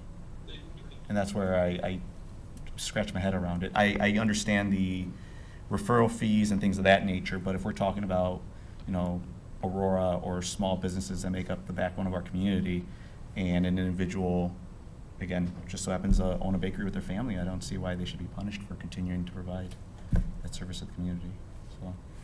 Alderman Franco. So, good point. I think that would be perfect for RAP to take up, that type of thing, because we're going to have something I would think something's gonna come out of this, but there's always gonna be discretion, exceptions, and the whole thing, based on what you said. So that's a good point, but also as Alderman Masiacos, so that's why I think going to RAP committee, they'll dissect this and pretty much come up with a good idea. That's a good idea though, also. I guess I would say, go ahead. No, I think it's very important to understand that if someone has an investment in a bakery, it's not something to be frowned upon. I'm not trying to say that they should sell their shares or their ownership or sell the business completely if they're 100% owner in the bakery. For heaven's sakes, my family every year on Mother's Day is working in a family business somewhere else, helping out. Everybody, it's all hands on deck. There's always understandable you're going to stop in to the business once in a while, but the key thing is trying to eliminate someone from leveraging their position to make even additional income Trying to that get this one last position thing could done, and afford. then I'm walking away. Alderwoman Smith, just so you're aware, you're on audio is live, Mike. Alderman Nunez. And I appreciate your comments as well, Alderman. The reason I brought up my example is as I read through Section 184F of the current code, it specifically addresses shares in a company and things of that nature. So, and currently I don't think it was written, and I don't want to speak for how the original code was written, but I don't think it applied to the elected officials. I think it was originally intended for city staff, but I guess I'll look to our city attorney to verify that. It was originally, the Section 184 was originally written for city staff, but I thought the outside occupations listed there were a good list of what exceptions may apply. Certainly there's some exceptions we have to be, and this is something that can be fleshed out more at RAP, but certainly things like military service, if someone's a reservist or in the National Guard, by federal law, we have to allow that. So the list of exceptions under subsection F, I thought was a good starting point. Obviously, RAP can take a closer look at those exceptions and see if there's anything to add or take away. Thank you. The only other thing for discussion, I think, as this came forward that we thought of is how do we verify it, and I had to think of this, which is for the RAP committee to discuss. Is how do I verify it? I'm personally willing to provide my tax documents. I don't know how else you would verify something like this, but There's in Section 2-184, there's a mechanism for employees, so that may be something for the RAP committee to consider, whether or not that mechanism would work for the mayor. okay.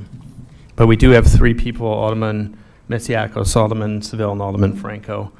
So we can make this go to RAP if anybody else has any thoughts or injections for consideration by the RAP committee, other than that raised by Alderman May I Nunez. just- Alderwoman Smith.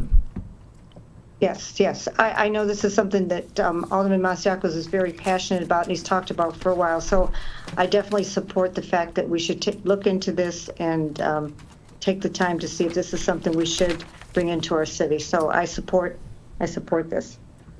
Okay, so we'll move it to the RAP committee for further discussion. There are no staff reports. We are in need of a closed session pursuant to the following sections of the Open Meeting Act, Section 2C1 of the Open Meetings Act, to discuss the appointment, employment, compensation, discipline, performance, or dismissal of a specific employee of the public body.